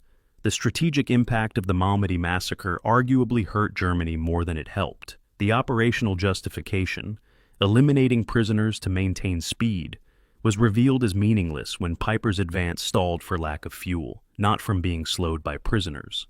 The murders stiffened American resistance, turning what might have been soldiers willing to surrender into desperate men who fought to the last round. The psychological effect on American forces transformed the battle's character, ensuring that every engagement against SS units became a fight to the death, with corresponding casualties on both sides. Most importantly, the massacre provided propaganda value to the Allies, confirming Nazi criminality and justifying total war against Germany. The post-war reckoning for Malmedy took years to unfold. 73 members of Kampfgruppe Peiper were eventually charged with war crimes. 43 were convicted in trials held at Dachau in 1946. Death sentences were issued for Peiper and 42 others. However, controversy over interrogation methods during the investigation led to sentence reviews and reductions. Peiper's death sentence was commuted to life imprisonment, then reduced to 35 years. He served only 11 years before being released in 1956. His early release generated outrage among veterans organizations and massacre survivors. Peiper showed no remorse, maintaining until his death in 1976 that the Malmedy massacre had been exaggerated and his conviction unjust. He lived in France under an assumed name until French resistance veterans discovered his identity and killed him in an arson attack. The cycle of violence that began in a Belgian field in December 1944 ended 32 years later, demonstrating that some crimes echo across decades, never truly resolved, never forgotten. Field Marshal Bernard Law Montgomery arrived at 1st Army Headquarters in Chaudefontaine, Belgium, on the morning of December 19, 1944, and within 15 minutes had completely reorganized the Allied response to the German offensive. General Courtney Hodges, commanding 1st Army, was approaching nervous collapse from 3 days of crisis management. His headquarters had been evacuated from Spa just hours earlier as German spearheads approached. Communications with forward units were chaotic. The scope of the disaster remained unclear. Montgomery, fresh from commanding 21st Army Group in the north, assessed the situation with the cold clarity of Britain's most professionally competent, if personally difficult, field marshal. He looked at the map, traced the German penetration, calculated where it could reach if unchecked, and made a decision that likely saved the Allied campaign from catastrophe. British troops would establish an unbreachable defensive line along the Meuse River, while American forces contained the German penetration from the flanks. It was textbook defensive doctrine, and it worked. The British X-Corps, commanded by Lieutenant General Brian Horrocks, had been resting in Holland after heavy fighting during Operation Market Garden. On December 19th, Horrocks received orders to move his entire corps, 4 divisions comprising roughly 50,000 men and 400 tanks, south to the Meuse. The distance from their positions to the river crossings exceeded 200 kilometers through the winter conditions, and over roads clogged with Allied supply traffic. Moving an entire corps that distance in winter was a logistical nightmare, yet British staff officers had it organized within hours. The Guards Armored Division led the movement, followed by the 29th Armored Brigade, 43rd Infantry Division, and 51st Highland Division. They moved in controlled convoy, maintaining unit cohesion while covering the distance in less than 36 hours. It was a masterpiece of military logistics, demonstrating the organizational capacity that set Allied forces apart from their German opponents. By December 21st, British forces had established defensive positions along the eastern bank of the Meuse from Givet to Liège, a distance of approximately 70 kilometers. The 29th Armored Brigade, equipped with Cromwell and Sherman tanks, plus the new Comet tanks mounting excellent 77mm guns, dug in at key crossing points. Infantry divisions prepared demolition charges on every bridge and established anti-tank positions covering the approaches. British artillery, including the feared 17-pounder anti-tank guns that could penetrate even King Tiger armor, registered firing solutions for every likely German approach route. Montgomery's orders were absolute. No German forces would cross the Meuse, period. If necessary, the British would fight to the last man to hold that line. It was the kind of clear, unambiguous directive that allowed subordinate commanders to plan effectively. The German advance toward the Meuse illustrated both the offensive's initial success and its growing problems. The 2nd Panzer Division, part of the 5th Panzer Army's main effort, made the deepest penetration of any German formation. By December 23rd, reconnaissance elements reached Foy Notre Dame and Celles, barely 8 kilometers from the Meuse crossings at Dinant. From high ground, German officers could see the river glittering in winter sunlight. They had driven over 100 kilometers into Allied territory, broken through multiple American defensive lines, and stood on the verge of achieving a strategic breakthrough, but their tanks were running on fumes. Supply trucks were stuck in traffic jams 50 kilometers behind the front. Ammunition was critically low, The division was at the absolute limit of its logistical tether, and British tanks were visible on the opposite bank of the river. The British waited with professional patience. Brigadier C.B. Harvey, commanding the 29th Armored Brigade, positioned his tanks in hull-down positions with only their turrets visible, gunners tracking the German reconnaissance vehicles through their sights. The Germans probed the river crossings at multiple points, looking for weak spots or undefended bridges. They found none. Every bridge was covered by interlocking fields of fire from British tanks, anti-tank guns, and artillery. Attempts to force a crossing at Dinant on December 24th resulted in catastrophic German losses. British 17-pounder guns, positioned to fire down the length of approach roads, destroyed Panther after Panther as they attempted to close with the river. The 2nd Panzer Division lost 82 tanks and assault guns in a single day attempting to break through defenses that were simply too strong to overcome. The fuel crisis transformed what might have been a calculated river assault into a desperate, piecemeal commitment of forces. German tanks couldn't concentrate for a mass attack because they lacked fuel to maneuver into assembly areas. Artillery couldn't provide proper preparatory fires because ammunition trucks were stuck 60 kilometers east. Infantry support was minimal because the Volksgrenadier divisions were still fighting American delaying actions far behind the armored spearheads. The 2nd Panzer Division spread across 60 kilometers of front because its units had run out of fuel wherever they happened to stop, couldn't mass combat power at any single point. British defenders faced German attacks in sequence rather than simultaneously, allowing them to shift forces to meet each threat. It was defensive warfare at its most efficient. Economy of force made possible by German disorganization. Montgomery's tidy battlefield concept, often mocked by American commanders as overly cautious, proved its value in the Meuse defense. Rather than ordering immediate counterattacks to recapture lost ground, Montgomery focused on creating a coherent defensive line that German forces couldn't breach. He accepted that the Germans had created a bulge in Allied lines, the battle's eventual nickname, but ensured that bulge had clearly defined limits. The Meuse River became the western limit. American forces at Bastogne and Saint-Vith created the southern and northern shoulders. Within these boundaries, German forces could maneuver, but they couldn't achieve strategic breakthrough. Eventually, their fuel would run out, their ammunition would be expended, and Allied counterattacks would destroy them. It was patient, professional generalship that valued results over dramatic gestures. The furthest western point reached by German forces was near Kelis, achieved by the 2nd Panzer Division on December 24th. That night, as exhausted German soldiers celebrated Christmas Eve and captured American positions, British forces completed the encirclement of the division's forward elements. The Germans held a salient roughly 5 kilometers deep and 3 kilometers wide, completely surrounded by British and American forces, with no fuel to retreat and no supplies reaching them. It was the high-water mark of the Ardennes Offensive, 105 kilometers from the starting line, still 345 kilometers from Antwerp, and utterly unsustainable.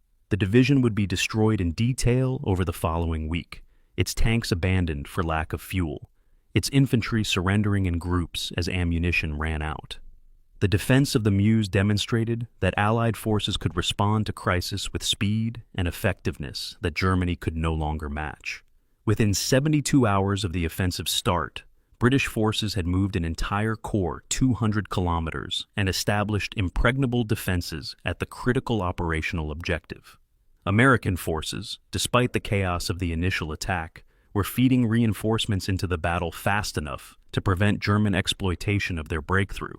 The Luftwaffe, which was supposed to support the offensive with thousands of sorties, barely appeared in the skies. Allied aircraft, grounded for the first few days by weather, returned in force on December 23rd and began systematically destroying German supply columns. The balance of forces, which had temporarily favored Germany through surprise and concentration, was shifting back to the Allies with devastating speed. By Christmas Day, 1944, the strategic situation had clarified. German forces had created a bulge approximately 100 kilometers deep and 60 kilometers wide in Allied lines. They had inflicted roughly 50,000 American casualties, captured significant equipment, and temporarily disrupted Allied offensive plans. But they had not crossed the Meuse, had not split the Allied armies, and had not created conditions for negotiated peace. The offensive's strategic objectives were already unachievable. What remained was a tactical battle to eliminate the German salient and destroy the forces committed to it. The British line along the Meuse, unbreached, heavily fortified, and backed by reserves, represented the tombstone of Hitler's last gamble in the West. German troops might fight on, might die bravely, might even achieve local tactical successes, but they would never cross that river, and without crossing it, nothing else they did could matter strategically. The Meuse line held, and with it, Germany's last chance of avoiding total defeat evaporated into the winter air. Brigadier General Bruce Clark arrived in St. Vith, Belgium, on December 17, 1944, several hours ahead of the division he supposedly commanded. The town was chaos, stragglers from broken units streaming westward, civilian refugees clogging the roads, rumors spreading faster than facts. Clark commanded Combat Command B of the 7th Armored Division, which was somewhere behind him in a massive traffic jam, stretching back 50 miles toward the Netherlands. He had driven forward in a jeep to assess the situation and found himself the senior officer in a critical road junction that nobody had properly prepared for defense. Within an hour, Clark had established a command post in the St. Vith Hotel, begun organizing the scattered remnants of the 106th Division, and started planning a defense that would become one of the most successful delaying actions in American military history. For 6 days, Clark's improvised defensive force would hold St. Vith against overwhelming German assault, buying the precious time necessary for Allied defenses to coalesce. St. Vith's importance lay in its road network, rather than any particular defensive strength. 7 paved roads converged on the town, making it the critical logistics hub for the entire region. German forces advancing westward needed these roads to move supplies, reinforcements, and above all, fuel to their spearheads. The town sat in a valley surrounded by forested hills, naturally channeling traffic through its narrow streets. Whoever controlled St. Vith controlled movement throughout the northern sector of the Ardennes. German planning assumed the town would fall within 24 hours of the offensive's start, opening the road network for exploitation. Instead, American forces held it for 6 days, creating a logistics nightmare that contributed significantly to the offensive's failure. The defending force assembled at St. Vith represented every type of unit in the American inventory. Clark's Combat Command B, approximately 4,000 men with 40 tanks, formed the core. Remnants of the 106th Division, perhaps 5,000 men from units not encircled on the Schnee Eifel, provided infantry. The 424th Infantry Regiment, which had escaped the Schnee Eifel pocket, added another 3,000 troops. Tank destroyer battalions, engineer companies, artillery units separated from their divisions, and even a recon squadron from the 14th Cavalry Group contributed forces. Clark commanded approximately 22,000 men of wildly varying experience and capability, organized into an improvised defense that existed nowhere in official tables of organization. The German assault on St. Vith began in earnest on December 18th with elements of 3 divisions, the 18th and 62nd Volksgrenadier Divisions plus the Führer's Sigleit Brigade, attacking from multiple directions. The Volksgrenadier formations were fresh from reducing the Schnee Eifel pocket and expected St. Vith to fall with similar ease. Instead, they encountered a coherent defense organized in depth. American forces had established fighting positions on the hills surrounding the town, creating killing zones where German infantry had to advance through open ground under direct fire. Sherman tanks, positioned hull down at key points, engaged German armor at ranges where American 75mm guns were effective. Artillery, firing from carefully surveyed positions, broke up German assault formations before they could close. Clark's defensive concept followed the classic principles of mobile defense: absorb German attacks in forward positions, fall back to prepared secondary positions when pressed too hard, counterattack to restore the line when opportunities appeared. It was textbook tactics executed under nightmarish conditions by units that had never trained together. Communication between different formations was improvised through jury-rigged radio networks and motorcycle couriers. Supply distribution happened through organized scavenging of abandoned American dumps. Medical care was provided in basement aid stations under constant artillery fire, yet somehow the defense held together through Clark's force of will and the determination of soldiers who understood they were buying time for the broader Allied response.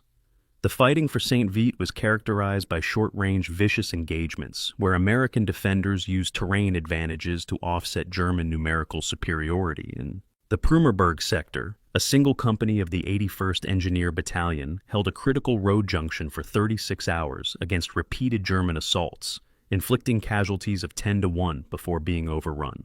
At the village of Recht, tank destroyers from the 644th Tank Destroyer Battalion then ambushed a German armor column, destroying 11 Panthers in 15 minutes before withdrawing. American artillery, firing from positions so close to the front that crews could hear German voices, delivered fire missions with devastating accuracy because targets were in direct line of sight.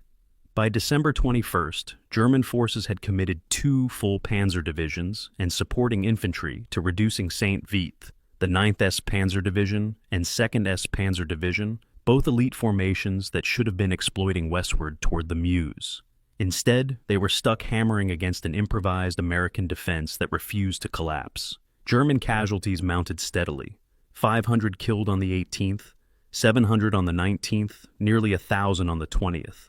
American losses were also heavy, roughly 3,500 casualties by December 21st, but the defenders were achieving their mission. Every day St. Vith held was another day German supply columns couldn't use the critical road network. Another day their spearheads ran short of fuel and ammunition. Another day for Allied reinforcements to arrive. Clark's decision to evacuate St. Vith came not from German pressure, but from realistic assessment of the tactical situation. By December 22nd, German forces had enveloped the town from 3 sides, and the last supply route westward was under direct fire. The defense had accomplished its mission, buying 6 days for Allied forces to establish defensive lines at depth. Further resistance would mean the destruction of 22,000 men to gain perhaps 1 more day. Clark coordinated a nighttime withdrawal, pulling his forces out under cover of darkness in a phased retrograde that preserved unit cohesion. American troops destroyed equipment they couldn't carry, set demolition charges on the road junctions to deny them to German forces, and slipped away through the narrow corridor remaining open to the west. The German entry into St. Vith on December 23rd found a devastated town, but not the triumph they expected. The road junctions were cratered by demolitions, buildings were burning, the approaches were littered with destroyed German tanks and vehicles. More critically, 6 days had been consumed reducing what should have been a 1-day objective. The 6th SS Panzer Army's timetable, already strained by fuel shortages, was now completely broken. Units that should have been fighting at the Meuse were still 60 kilometers east, their logistics completely disrupted. The 5th Panzer Army's northern flank, supposed to be protected by rapid seizure of St. Vith, had been exposed to American counterattacks for nearly a week.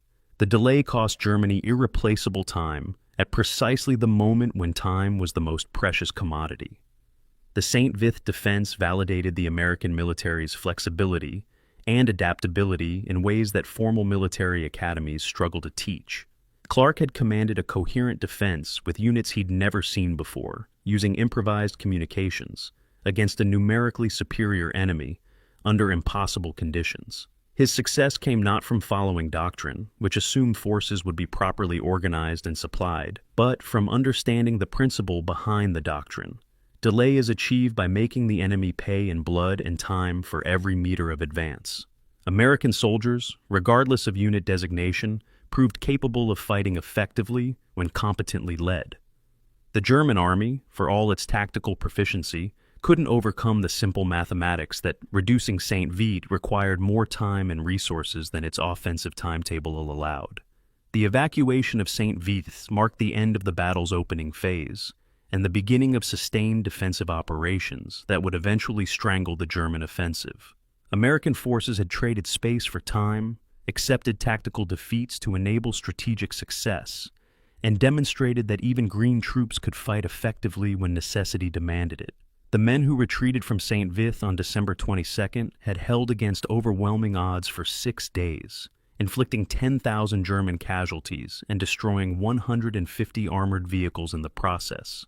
They had preserved their combat power and would fight again. The Germans had taken the town, but lost the battle for time, and in mobile warfare, time is the resource that can never be recovered once spent.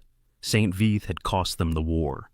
The military policeman at the checkpoint outside Liège, Belgium, studied the identification card carefully on the afternoon of December 18, 1944, then looked up at the brigadier general sitting in the jeep's passenger seat. "Sir, I need to verify your identity with some questions." Brigadier General Bruce Clark, exhausted after 2 days organizing the defense of St. Vith, stared at the MP in disbelief.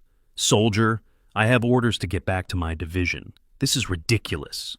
The MP remained firm. "Sir, regulations. What's the capital of Illinois?" Clark answered confidently, "Chicago." The MP's expression hardened. "Sir, I need you to step out of the vehicle." The correct answer was Springfield, and Clark's tired error resulted in his detention for several hours while his identity was verified through multiple channels. This scene, multiplied thousands of times across rear area checkpoints throughout Belgium and France, demonstrated the spectacular success of Operation Grief, Otto Skorzeny's commando operation to spread chaos behind Allied lines. Operation Grief deployed 44 small teams of German soldiers dressed in American uniforms, driving captured jeeps, speaking English, and carrying forged documents. Their actual missions were modest: reconnaissance of bridge sites, cutting telephone lines, misdirecting traffic at crossroads, and spreading false information about German advances. Skorzeny's original plan called for 500 men, but recruiting that many English speakers proved impossible. The final force totaled approximately 150 men, supplemented by another 1,000 troops in a separate operation called Die Einheit Steylau, who would wear German uniforms but exploit the confusion. The commandos were equipped with 10 captured Sherman tanks and 30 jeeps, all meticulously maintained to look authentic. Their briefings emphasized that wearing enemy uniforms while engaging in combat was a war crime punishable by execution, but they could gather intelligence and commit sabotage before changing back to German uniforms. The psychological impact of grief vastly exceeded its actual operational effect. On December 17th, American forces captured 4 German commandos at a checkpoint near Iwil. Under interrogation, the prisoners revealed, partly through actual confession, partly through interrogator imagination, that Skorzeny's operation involved 500 men, that assassination teams were targeting Allied generals, and that Paris itself might be a commando objective. The interrogation report, circulated through intelligence channels with appropriate classification markings, spread through Allied rear areas with viral speed. Within 24 hours, every American headquarters from battalion level up had implemented draconian security measures. Password challenges became mandatory at all checkpoints. Identity verification questions, ranging from sports trivia to movie stars, became routine. Generals traveled with heavily armed escorts. Eisenhower himself was confined to SHAEF headquarters under guard. The security measures created chaos that far exceeded anything Skorzeny's commandos actually accomplished. 3 million American troops found themselves subject to identity checks at checkpoints that multiplied like mushrooms throughout the rear areas. Traffic that normally moved freely now crawled, as MPs questioned every driver, checked identification, and asked verification questions that many Americans, particularly recent arrivals unfamiliar with U.S. popular culture, struggled to answer correctly. Senior officers were detained because they couldn't name the current winner of the World Series or the lineup of the Chicago Bears. The delay to troop movements averaged 2 to 4 hours at major checkpoints, creating precisely the disruption that Skorzeny had hoped to achieve through sabotage. American forces were doing to themselves what German commandos lacked the numbers to accomplish. The rumor mill generated increasingly elaborate fantasies about Skorzeny's operation. Reports circulated that German commandos were parachuting in, wearing American uniforms. That 50 assassination teams were hunting for Bradley, Patton, and Eisenhower. That German troops were posing as MPs at checkpoints, misdirecting entire divisions. That Paris nightclubs were full of German agents. Some rumors had grain of truth. Captured German soldiers were found with American uniforms and documents. Others were pure fabrication, growing more elaborate with each retelling. The psychological impact created an atmosphere of paranoia where every stranger was suspect, every order potentially false, and every unexpected event possibly enemy action. Omar Bradley, commanding 12th Army Group, found himself trapped by security measures implemented to protect him. Guards refused to let him leave his headquarters without elaborate precautions. When he insisted on traveling, his convoy included armored cars and heavily armed escorts. At checkpoints, MPs questioned him extensively about his identity, asking about his birthplace, his wife's name, and details of his career. Bradley, a mild-mannered professional soldier, exploded with rage at what he called this intolerable stupidity. But the security couldn't be relaxed.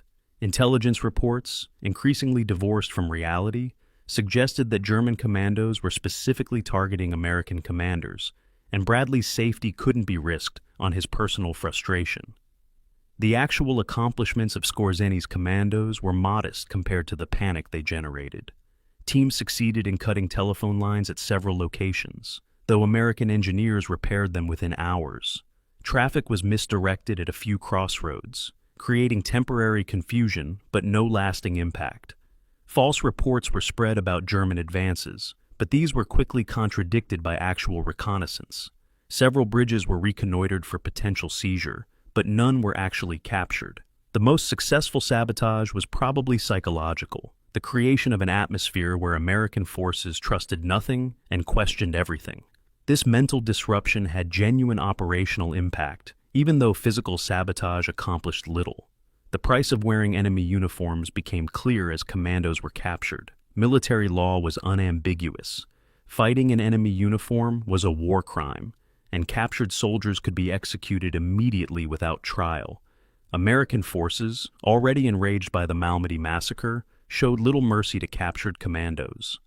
Of the 44 teams deployed, 18 were captured within the first 48 hours. The commandos faced military tribunals that were brief and decisive. 8 were executed by firing squad in December, more followed in January.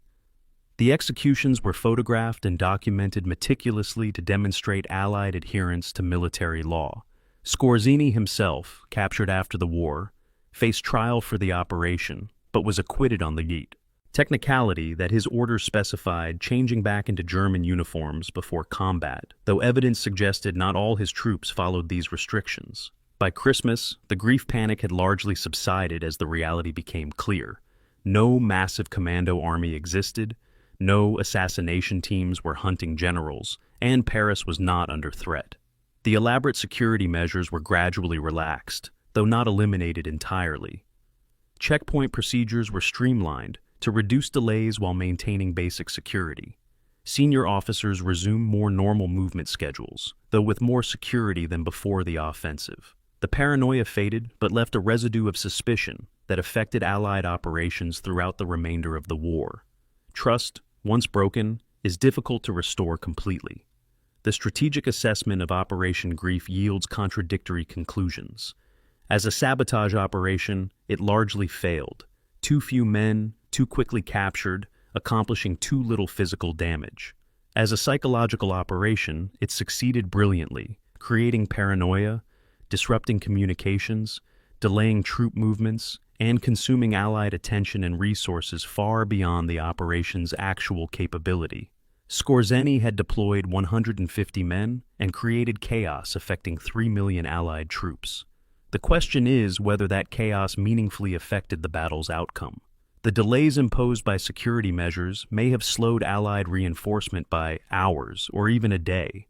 But the German offensive was failing for fundamental reasons of logistics and mathematics, not because American reserves arrived a few hours late.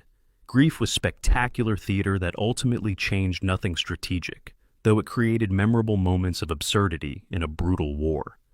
The conference room at Verdun, France, was freezing on the morning of December 19, 1944. But the ice inside wasn't from the temperature. Supreme Commander Dwight Eisenhower had summoned his senior commanders to address the German offensive that threatened to split Allied armies and derail the entire campaign. Seated around the table were men whose egos were as large as their military abilities. General George Patton, commanding Third Army, already bristling at being pulled from his own offensive operations. General Omar Bradley, 12th Army Group commander, whose headquarters had been overrun, and who was sensitive about his forces being caught by surprise. General Jacob Devers, commanding 6th Army Group to the south, worried his sector would be raided for reinforcements, and staff officers from SHAEF trying to make sense of fragmentary reports from the Ardennes. Eisenhower opened the meeting with characteristic bluntness. "The present situation is to be regarded as one of opportunity for us and not of disaster. There will be only cheerful faces at this table."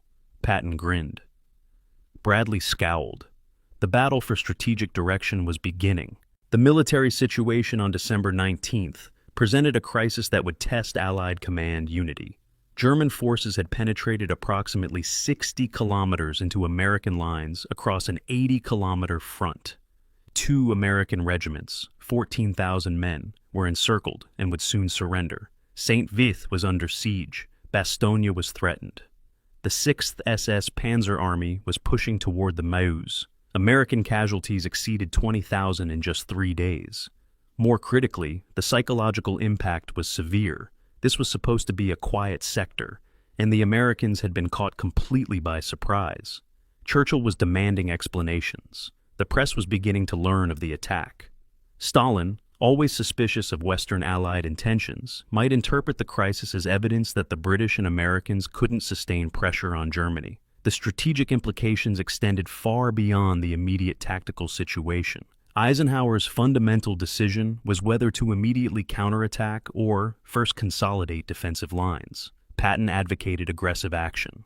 Let the Germans advance as far as they wanted, then cut the base of their salient and destroy everything inside the pocket. Hell, let's have the guts to let the bastards go all the way to Paris. Then we'll really cut 'em off and chew 'em up. It was classic Patton. Bold, aggressive, and strategically questionable. Bradley supported a more measured approach, shore up the shoulders of the penetration, establish defensive lines preventing deeper German advance, then methodically reduce the bulge. Devers worried that stripping forces from his sector would invite German attacks in Alsace. The British liaison officer present conveyed Montgomery's view. Take time to organize a proper counteroffensive, rather than rushing into piecemeal attacks. The command structure decision proved even more contentious than the strategic one. The German penetration had created a bulge that split Bradley's 12th Army Group, with 1st Army north of the bulge and 3rd Army to the south. Communications between Bradley's headquarters in Luxembourg and Hodges's 1st Army headquarters had become tenuous. Telephone lines were cut, radio was unreliable, and the roads between them ran through or near German-controlled territory. Eisenhower made a decision that he knew would enrage Bradley. Operational control of 1st and 9th Armies would temporarily transfer to Montgomery's 21st Army Group. The British Field Marshal would command all forces north of the Bulge, while Bradley retained 3rd Army and directed operations from the south. It was militarily sensible. Montgomery could coordinate northern forces better than Bradley could from Luxembourg, but it was politically explosive. Bradley's reaction was immediate and bitter. "I'm the sideshow," he protested. Giving Montgomery command of 2 American armies, even temporarily, felt like a vote of no confidence in American command capability. Bradley had worked for months to establish American primacy in the Allied command structure, and now 2/3 of his army group was being handed to a British officer who made no secret of his disdain for American operational methods. The meeting nearly devolved into argument until Eisenhower cut it short. "By God, Brad, those are my orders." The decision was made, but the resentment it created would poison Allied command relationships for the rest of the war and beyond. Patton's promise to attack northward within 48 hours seemed like empty boasting to everyone in the room except Patton himself. Moving 3rd Army's axis of advance from east to north required reorienting approximately 250,000 men and 3,000 vehicles 90 degrees, while simultaneously maintaining contact with German forces to the east. It was the kind of maneuver that planning staffs estimated would take a week under ideal conditions, 2 weeks in winter. Patton insisted his staff had already wargamed a northern attack as a contingency, that movement orders were drafted, and that he could commit 3 divisions, the 4th Armored, 26th Infantry, and 80th Infantry, to an attack on December 22nd. Eisenhower, desperate for any positive action, authorized the operation despite skepticism from nearly everyone present. The discussion of strategic objectives revealed fundamentally different philosophies of warfare. Montgomery advocated what he called a tidy battlefield, pause current operations, consolidate forces, establish coherent defensive lines, accumulate supplies, and only then launch a properly planned counteroffensive. His estimate was that the Allies would need 6 to 8 weeks to prepare an attack capable of crushing the German salient decisively. American commanders, particularly Patton, rejected this approach as overly cautious. They wanted immediate counterattacks to relieve pressure on surrounded units and prevent Germans from consolidating their gains. The debate reflected deeper tensions: British preference for set-piece battles with overwhelming advantages versus American preference for aggressive action accepting higher risks. The political dimension of the crisis weighed heavily on Eisenhower's decisions. Churchill had invested enormous political capital in the Normandy invasion and subsequent campaign. A major Allied defeat could destabilize his government and undermine public support for continuing the war. Stalin, preparing a massive offensive on the Eastern Front scheduled for January, was watching to see if the Western Allies would maintain pressure on Germany or collapse under counterattack. The American press was beginning to report the German offensive, and how Eisenhower handled the crisis would affect domestic support for the war effort. These political considerations meant that Eisenhower couldn't simply make the optimal military decision. He had to balance military necessity against political reality. The resource allocation discussion demonstrated the overwhelming material advantages the Allies possessed, even in crisis. Eisenhower committed the 82nd and 101st Airborne Divisions, veteran formations resting after Market Garden, to immediate deployment. The 11th Armored Division, freshly arrived from the United States, would move to the Ardennes despite being untested in combat. The British Heck Corps was already moving to the Meuse. Additional divisions could be pulled from relatively quiet sectors or diverted from offensive operations elsewhere. Within a week, the Allies would have more troops fighting in the Ardennes than Germany had committed to the offensive. This force generation capability, the ability to absorb defeats and respond with overwhelming strength, was something Germany could no longer match. The meeting concluded with Eisenhower issuing clear directives. Montgomery would take operational command of forces north of the Bulge and establish an impregnable defensive line. Patton would attack north to relieve Bastogne and threaten the southern flank of the German penetration. Bradley would coordinate overall operations from Luxembourg. Devers would hold his sector with minimum forces and be prepared to send reinforcements north if necessary. Strategic air forces would attack German supply lines and communications as weather permitted. Every available reserve would move to the Ardennes. The Allied response would be overwhelming and decisive. What the Germans had started with violence and surprise, the Allies would finish with mass and coordination. As the commanders departed Verdun, the divergent interpretations of the meeting became immediately apparent. Patton left confident that his aggressive counterattack would save the situation and prove American operational superiority. Bradley left bitter about the command changes and convinced that Eisenhower had caved to British pressure. Montgomery, when briefed on the decisions, was satisfied that sense had prevailed in establishing proper defensive lines, but skeptical that Patton could deliver on his impossible promises. Eisenhower returned to SHAEF headquarters, knowing he had made the best decisions possible under circumstances, but uncertain whether they would be enough. The German offensive had created a crisis. Whether the Allied response would transform that crisis into opportunity remained to be seen. The battle's outcome would be decided not in conference rooms, but in frozen Belgian fields where soldiers fought for road junctions, river crossings, and the right to claim victory from disaster.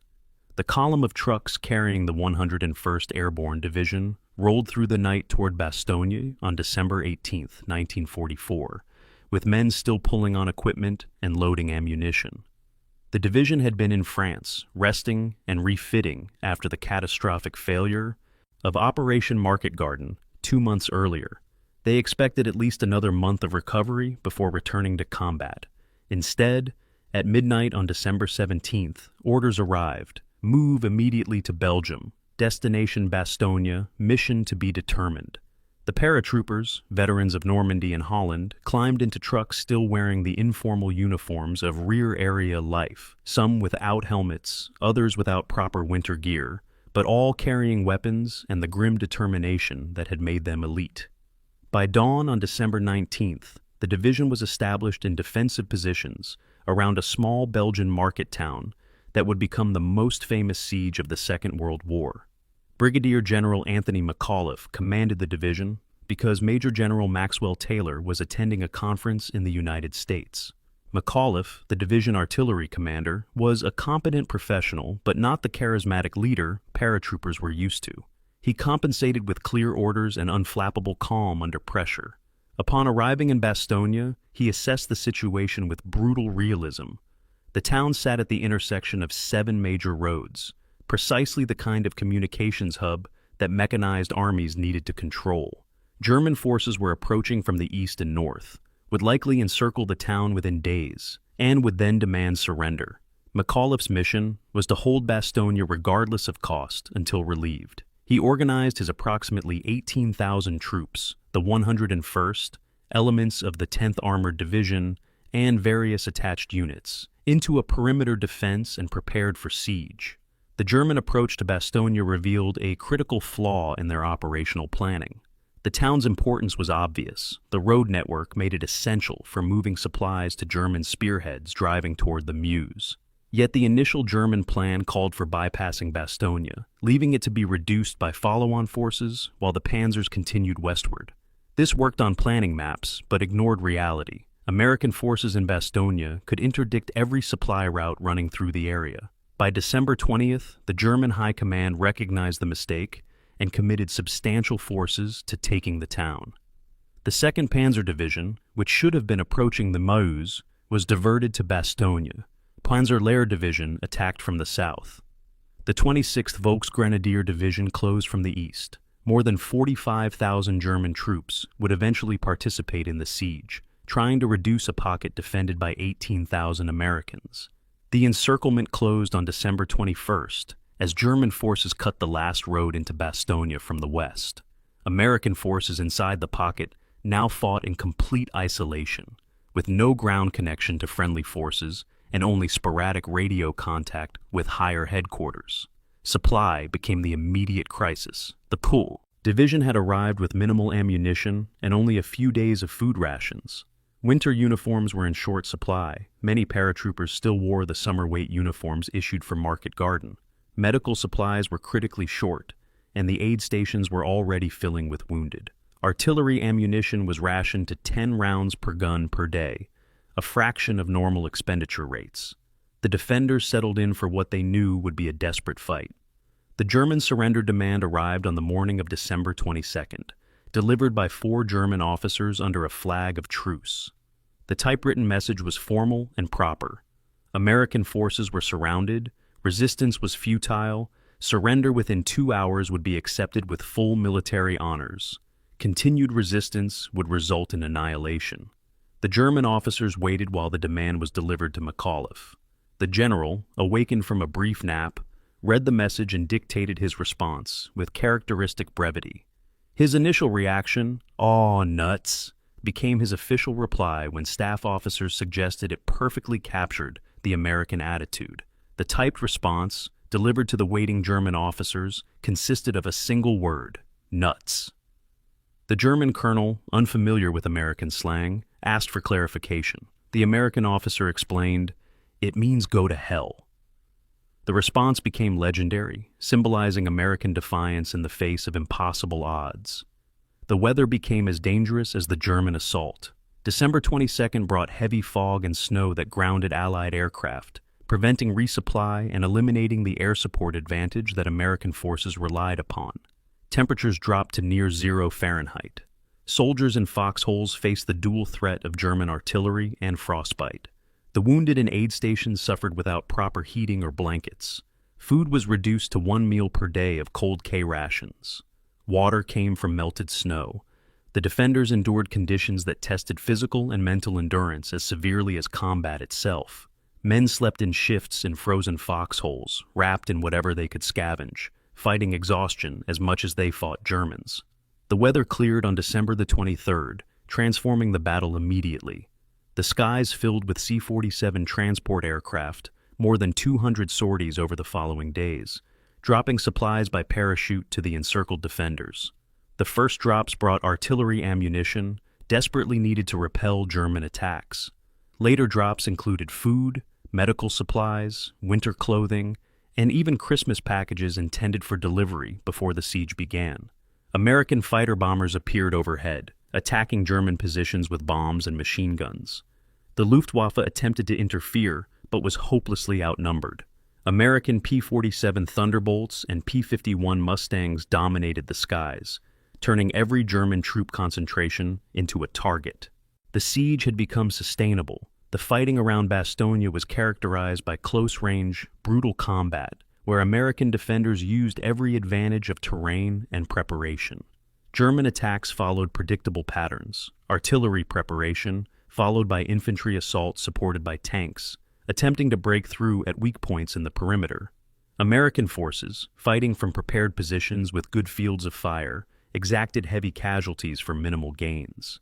The paratroopers, elite infantry with exceptional training, made every German advance pay a blood price. Tank destroyers, dug in to protect their thin armor, ambushed German Panthers at ranges where American guns could penetrate.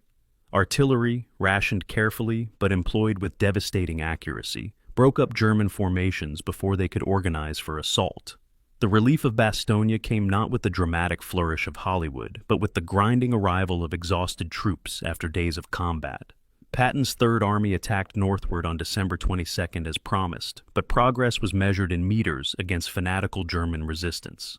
The 4th Armored Division led the attack, fighting through multiple defensive lines. Every village was contested. Every hill required assault.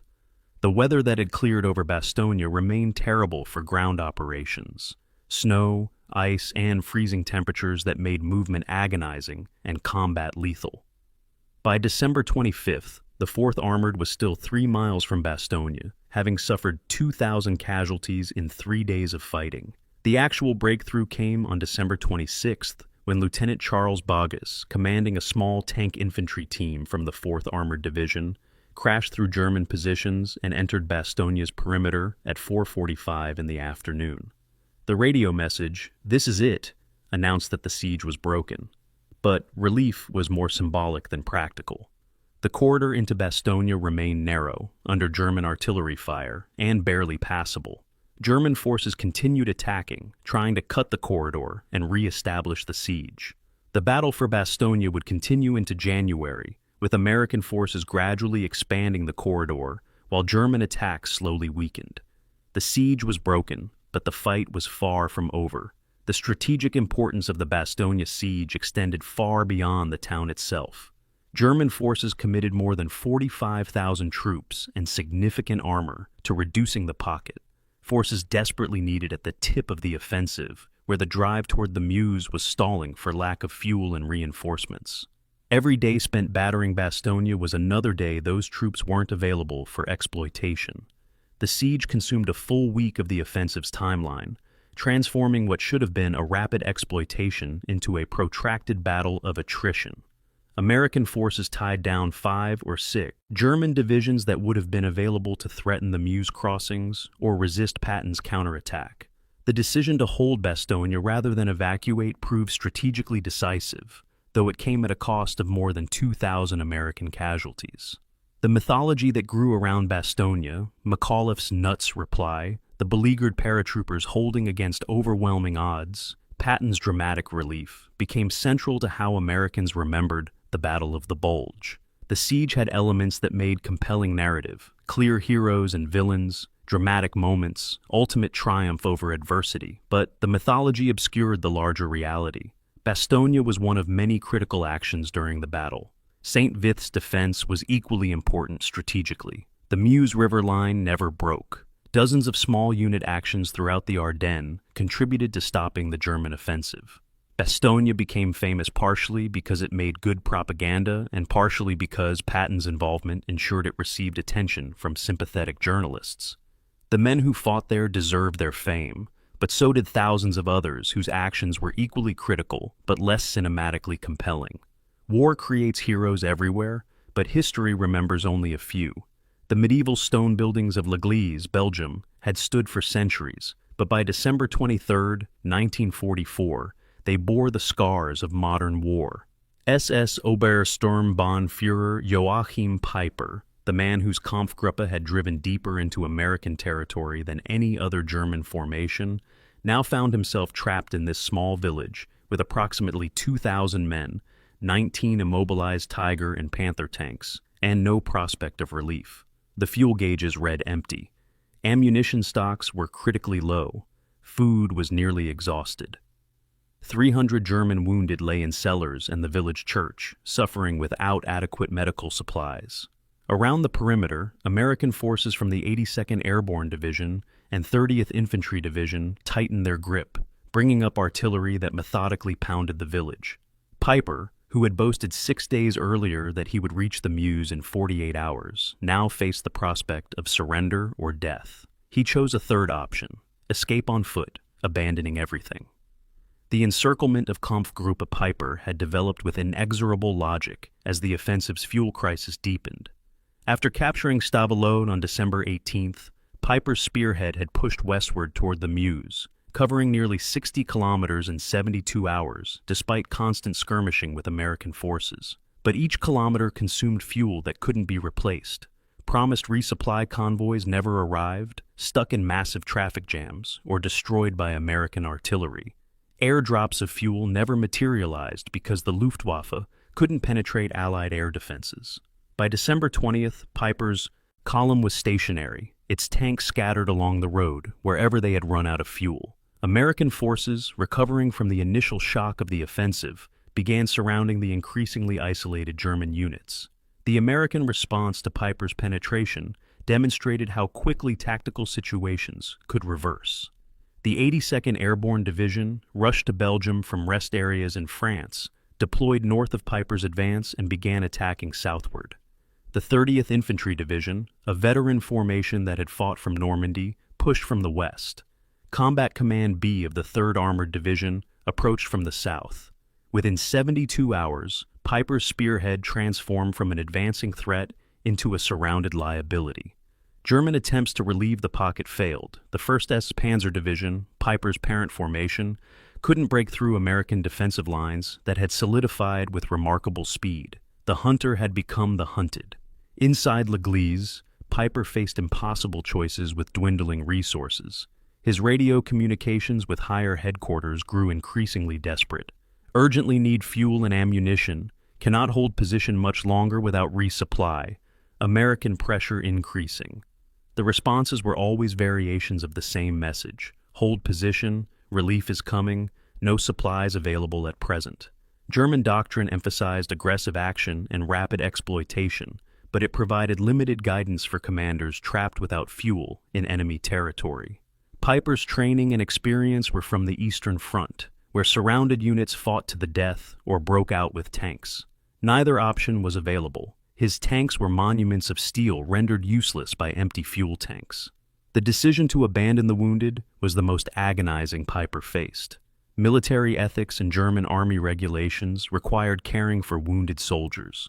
Leaving them behind violated every principle of military honor, but bringing them on a cross-country march through enemy territory was impossible. Most couldn't walk, and no vehicles had fuel to transport them. Peiper negotiated with American forces through a captured American officer held as prisoner. The agreement was simple. Peiper would leave the wounded behind with American POWs to care for them, and American forces would provide medical treatment. It was the kind of transaction that occurred in every war, yet for Peiper, already implicated in the Malmedy massacre, it carried additional weight. He was trusting that Americans would treat his wounded better than his troops had treated American prisoners. The breakout preparation proceeded with German military efficiency despite desperate circumstances. Every vehicle was drained of remaining fuel to fill demolition charges. The tanks and half-tracks would be destroyed to prevent capture. Heavy weapons were disabled and left behind.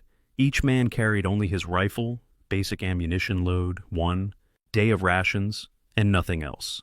The route would lead east through American lines, across the Somme River, and back to German-controlled territory, roughly 15 kilometers through enemy-occupied terrain in winter darkness. Peiper organized his 2,200 men into small groups of 30 to 40, each led by officers familiar with compass navigation and night movement. The plan was to infiltrate rather than fight, moving silently through forests and avoiding American positions where possible. The night of December 24th, Christmas Eve, provided the context for Peiper's escape that added another layer to the operation's complexity. American forces were celebrating the holiday with whatever modest festivities were possible in combat zones. Guards were still posted and defenses maintained, but attention was slightly relaxed, enough that German troops moving carefully might pass through gaps in the line. Peiper waited until after midnight, after American soldiers had finished their Christmas Eve observances, before beginning the movement. The first group slipped out of L'Église at 1 a.m. on December 25th, moving single file through the rubble of the village's eastern edge and into the dark forests beyond. The infiltration demonstrated small unit tactical skills that German troops excelled at, even when strategic situations were hopeless. Moving without lights, communicating through hand signals, freezing motionless when American patrols passed nearby, Peiper's men threaded through American defensive positions. They waded through the icy Somme River, water up to their chests, holding weapons above their heads. Officers navigated by compass and stars, maintaining direction toward German lines. When American positions blocked their path, they detoured around them, accepting delays rather than risking combat that would alert the entire sector.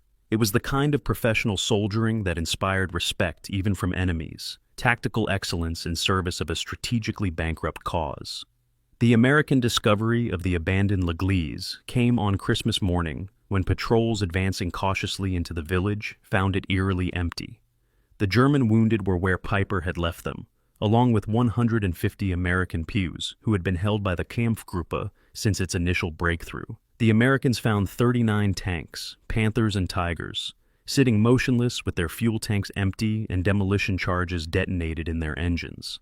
70 half-tracks and trucks similarly destroyed, mountains of ammunition that German troops couldn't carry. The village's cellars were filled with captured American supplies that Peiper's men had looted during their advance but now abandoned. It was a treasure trove of intelligence for American forces and a devastating material loss for Germany. Approximately 800 of Peiper's original force made it back to German lines over the following days.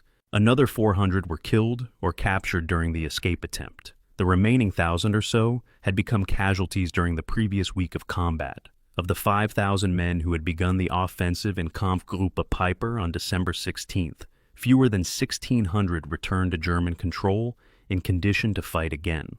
The casualties were catastrophic, but the equipment losses were even more significant for Germany's deteriorating strategic position.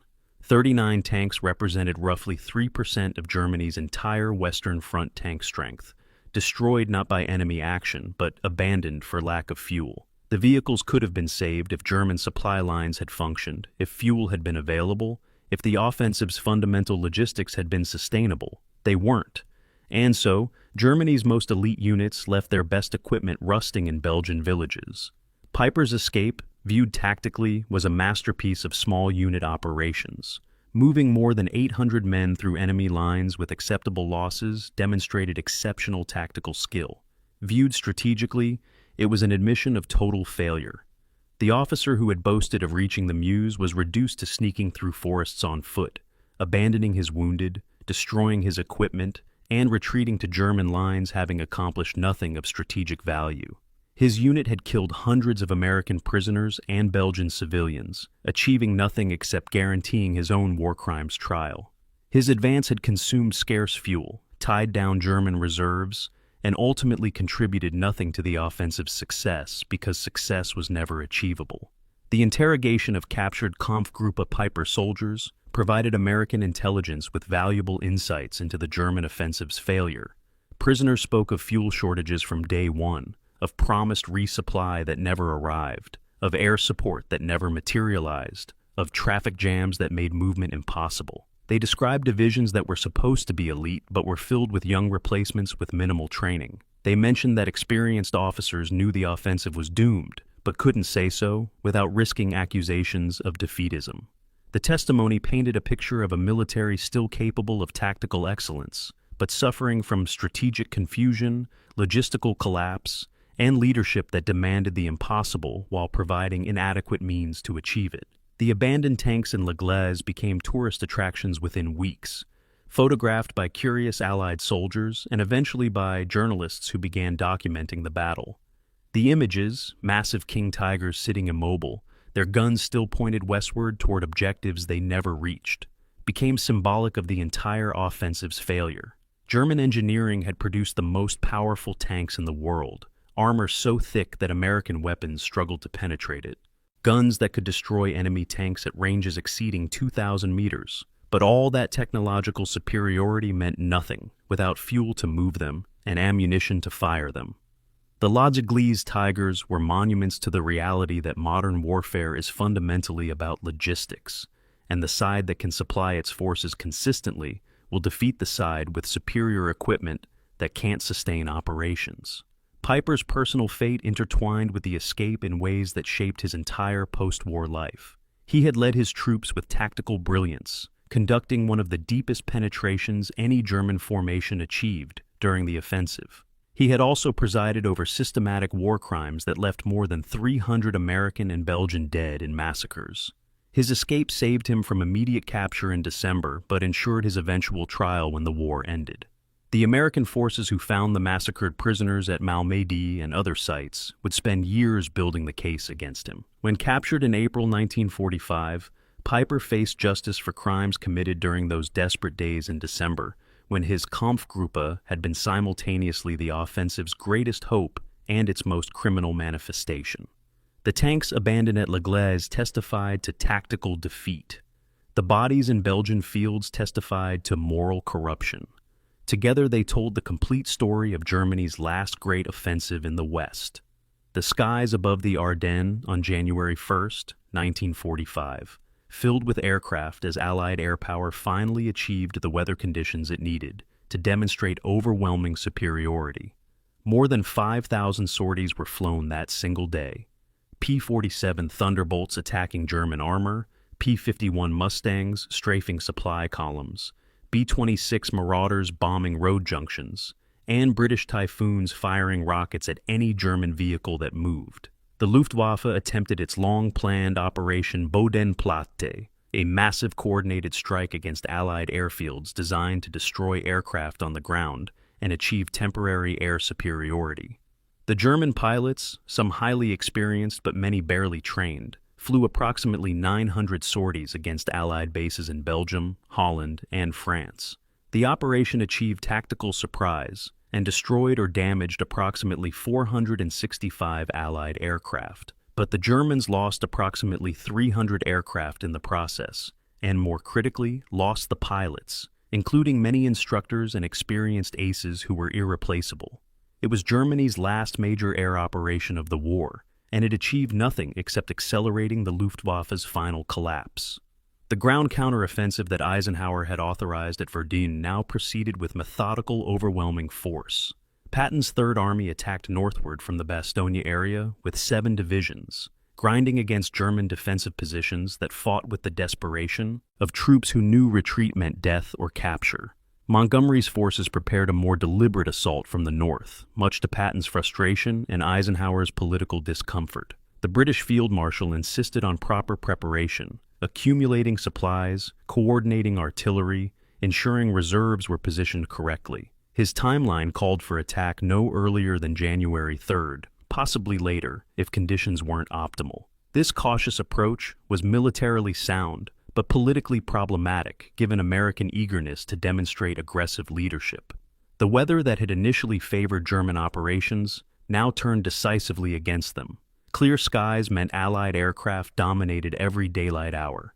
German supply columns, forced to move in darkness or face annihilation from the air, couldn't deliver the fuel and ammunition that forward units desperately needed. The freezing temperatures that had grounded Allied aircraft in late December now immobilized German vehicles whose crews lacked proper antifreeze and maintenance materials. Tanks broke down from cold damage. Trucks refused to start. Artillery pieces froze in position. The German army, already stretched to its logistical limit, now faced an environment that compounded every existing problem. Hitler's refusal to authorize withdrawal ensured that the German bulge became a death trap. Professional military logic dictated withdrawing from the salient's western tip, shortening defensive lines, and preserving forces for defending Germany itself. But Hitler forbade retreat, insisting that every meter of ground must be held regardless of cost. His orders, transmitted through military channels but reflecting political rather than military reasoning, doomed thousands of German soldiers to death or capture. Divisions that could have retreated to defensible positions were instead ordered to hold untenable salients where Allied forces could attack them from multiple directions. The Führer's rigid control, which had initiated the offensive, now ensured its consequences would be catastrophic. The American attack from the south, led by Patton's Third Army, exemplified the grinding nature of the counteroffensive. Every village became a battlefield. Every hill required assault. German troops, fighting from prepared defensive positions, made American advances pay heavy prices. The 4th Armored Division, having relieved Bastogne, continued attacking northward but measured progress in hundreds of meters per day rather than kilometers. The 26th Infantry Division fought through the town of Wiltz, clearing buildings one by one in close combat. The 80th Infantry Division assaulted fortified German positions in frozen forests, where visibility was measured in meters and combat occurred at point-blank range.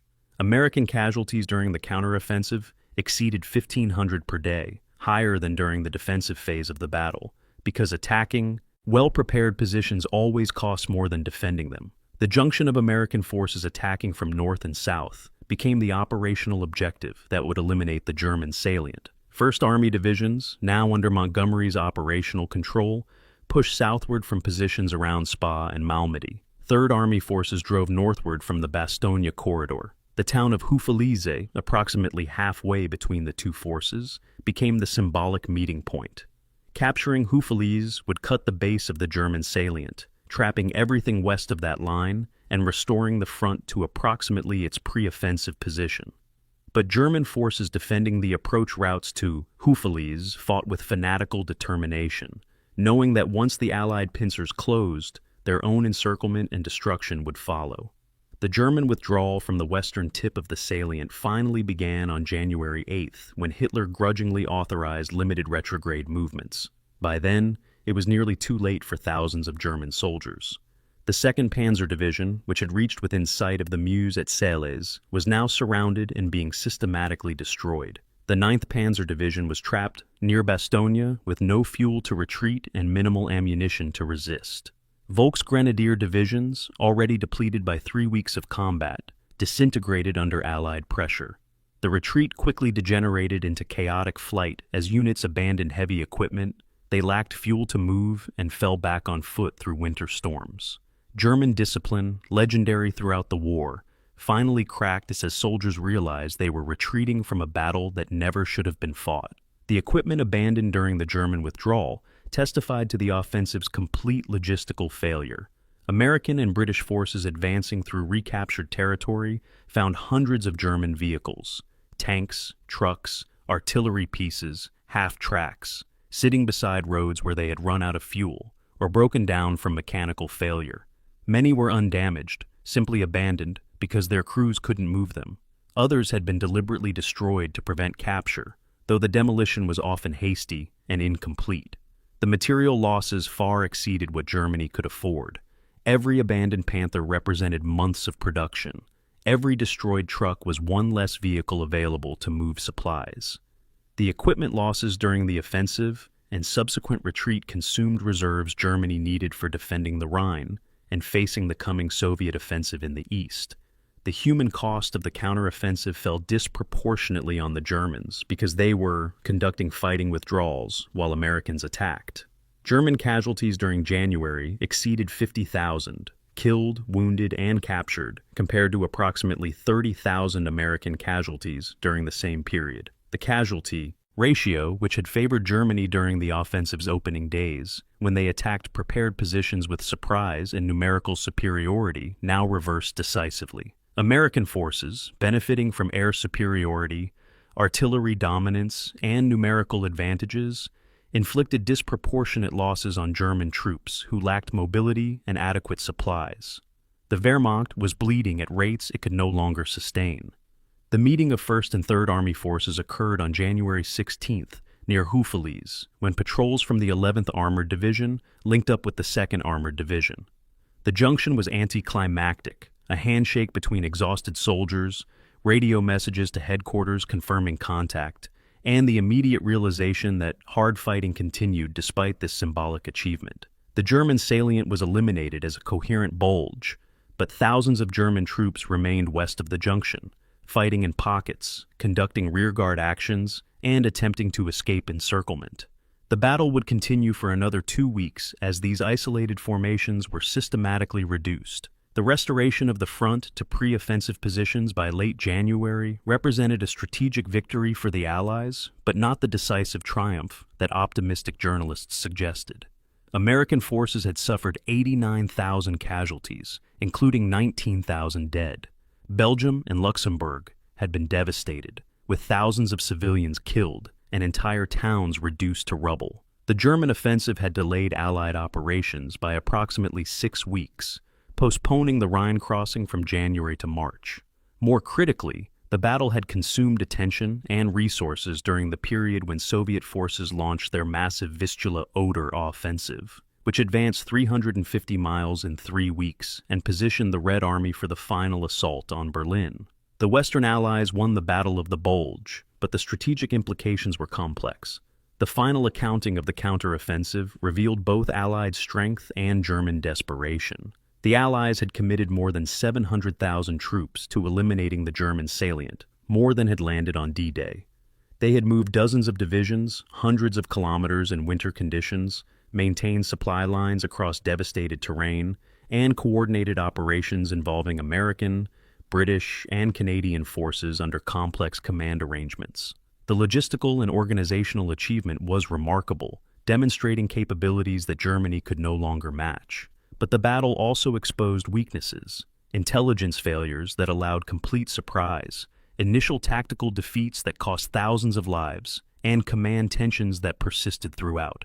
Victory came not from perfect execution, but from the ability to absorb defeats, mobilize overwhelming resources, and grind down an enemy who couldn't replace losses. The German army that retreated across the frontier in late January was fundamentally different from the force that had attacked in December. It had lost approximately 100,000 men, killed, wounded, or captured, including a disproportionate number of experienced officers and NCOs who were irreplaceable. Equipment losses exceeded 800 tanks, 1,000 aircraft, 6,000 vehicles, and countless artillery pieces and heavy weapons. More critically, the offensive had consumed Germany's strategic reserve, the mobile formations and accumulated supplies that might have slowed the Allied Rhine crossing or reinforced the Eastern Front against Soviet attacks. When the Red Army's Vistula-Oder offensive struck on January 12th, German forces were fatally weakened by the resources committed to the Ardennes. The offensive, designed to split the Allied coalition and force negotiated peace, instead ensured that Germany would face coordinated assault from east and west simultaneously with no reserves to respond to either threat. Hitler's gamble had failed completely, and the price would be paid in German blood and territory over the coming months. The operations map at 3rd Army headquarters in Luxembourg showed an achievement that seemed impossible when George Patton promised it 4 days earlier. On December 22, 1944, 3 full divisions, the 4th Armored, 26th Infantry, and 80th Infantry, attacked northward from positions around Luxembourg City, reorienting the entire 3rd Army axis of advance by 90 degrees. 250,000 men and 3,000 vehicles executed a pivot that peacetime doctrine suggested would require 2 weeks of preparation. Patton had delivered it in 72 hours, transforming 3rd Army from an eastward-facing force pushing toward Germany into a northward-facing relief column driving toward Bastogne. The staff work was brilliant. The logistics were unprecedented, and the execution demonstrated why Patton, for all his personal flaws and political difficulties, was among the finest operational commanders America produced in the Second World War. The myth and reality of Patton's relief operation diverged in ways that both enhanced and diminished his achievement. The popular narrative, promoted by Patton himself and embraced by journalists, portrayed the Third Army pivot as spontaneous genius, Patton promising at Verdun to attack in 48 hours with no prior preparation, his staff executing the impossible through sheer determination. The reality was more complex and more impressive. Third Army staff officers, aware that the German offensive might threaten their northern flank, had wargamed a 90-degree pivot as a contingency operation for days before Eisenhower's conference. When Patton made his famous promise, movement orders were already drafted, logistics had been pre-positioned, and preliminary alerts had been sent to subordinate units. This doesn't diminish Patton's achievement, but actually enhances it. He had anticipated the crisis and prepared contingencies while other commanders were still assessing the situation. The physical accomplishment of reorienting Third Army demonstrated logistics mastery that military historians study decades later. Moving 250,000 troops requires more than orders and maps. Fuel must be pre-positioned along new routes of advance. Ammunition dumps must be relocated to support attacks in different directions. Artillery positions must be abandoned and re-established elsewhere. Communications networks must be reconfigured. Supply convoys must be rerouted without creating massive traffic jams that would paralyze movement. Third Army staff officers, working around the clock for 3 days, orchestrated this movement while simultaneously maintaining contact with German forces to the east and conducting defensive operations to prevent German exploitation. It was staff work at the highest level of professional competence. The winter conditions transformed every military operation into an endurance test. Temperatures dropped to 20 degrees below 0 Fahrenheit in late December, the coldest weather Belgium had experienced in 50 years. Snow accumulation exceeded 3 feet in some areas, making cross-country movement impossible and limiting vehicles to roads that quickly became clogged. Frostbite casualties exceeded combat casualties in some units. Men lost fingers, toes, and extremities to cold that penetrated every uniform and position. Weapons froze and malfunctioned. Vehicle engines required hours of warming before they would start. Artillery pieces had to be heated with blowtorches before they could fire. The logistics of simply keeping troops alive in these conditions consumed resources that normally went to combat operations. The 4th Armored Division's advance toward Bastogne exemplified the grinding nature of winter combat against determined resistance. The division, commanded by Major General Hugh Gaffey, was one of America's finest armored formations, with a reputation for aggressive action. But attacking northward through German defensive positions in winter required different skills than the exploitation warfare the division excelled at. Every village was defended. Every road was blocked by destroyed vehicles or prepared obstacles. German anti-tank guns, positioned in ambush, destroyed American Shermans before tank crews even identified threats. The division's advance averaged 5 miles per day, respectable in winter conditions but agonizingly slow when measured against the urgency of relieving Bastogne's garrison. The actual relief of Bastogne on December 26th was less dramatic than mythology suggests, but no less significant. Lieutenant Charles Boggess led a small combined arms team, 3 Sherman tanks and a half-track of infantry from the 37th Tank Battalion, through German positions, south of Bastogne. The breakthrough came not from overwhelming force, but from aggressive action at precisely the weak point in German defenses. Boggess's tanks destroyed 2 German anti-tank guns, overran an infantry position, and crashed through a roadblock before German forces could organize a coordinated response. The radio call, "Come on, this is it," announced the breakthrough to following units. But the corridor into Bastogne remained narrow, contested, and barely passable. German artillery continued shelling the road. Infantry attacks tried to cut the corridor. The siege was broken in a technical sense, but Bastogne remained partially isolated for another week.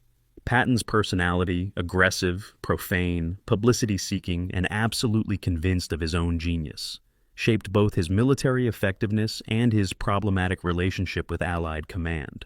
He drove subordinates mercilessly, tolerated no excuses for failure, and publicly berated officers who disappointed him. His diary entries and private letters revealed a man convinced that he was destined for greatness and frustrated by commanders he considered inferior. His relationship with Bradley, his nominal superior, was complex. Mutual respect, mixed with Patton's resentment at taking orders from someone he considered less capable. His contempt for Montgomery was absolute, expressed in language so crude that his staff officers feared his letters being intercepted. Yet, this difficult personality translated into operational aggressiveness that achieved results when results mattered. The cost of Patton's relief operation was measured in casualties that mounted steadily throughout late December and early January. The 4th Armored Division suffered 2,000 casualties between December 22nd and January 1st, killed, wounded, and missing in action. The 26th Infantry Division, attacking through some of the most difficult terrain in the sector, lost 1,800 men in the same period. The 80th Infantry Division casualties exceeded 1,500. These losses, approximately 5,310 morts, exceeded what many divisions suffered in months of combat. The relief of Bastogne was achieved, but it consumed irreplaceable veteran soldiers and demonstrated that winter combat in the Ardennes was as deadly as any fighting American forces had experienced in Europe.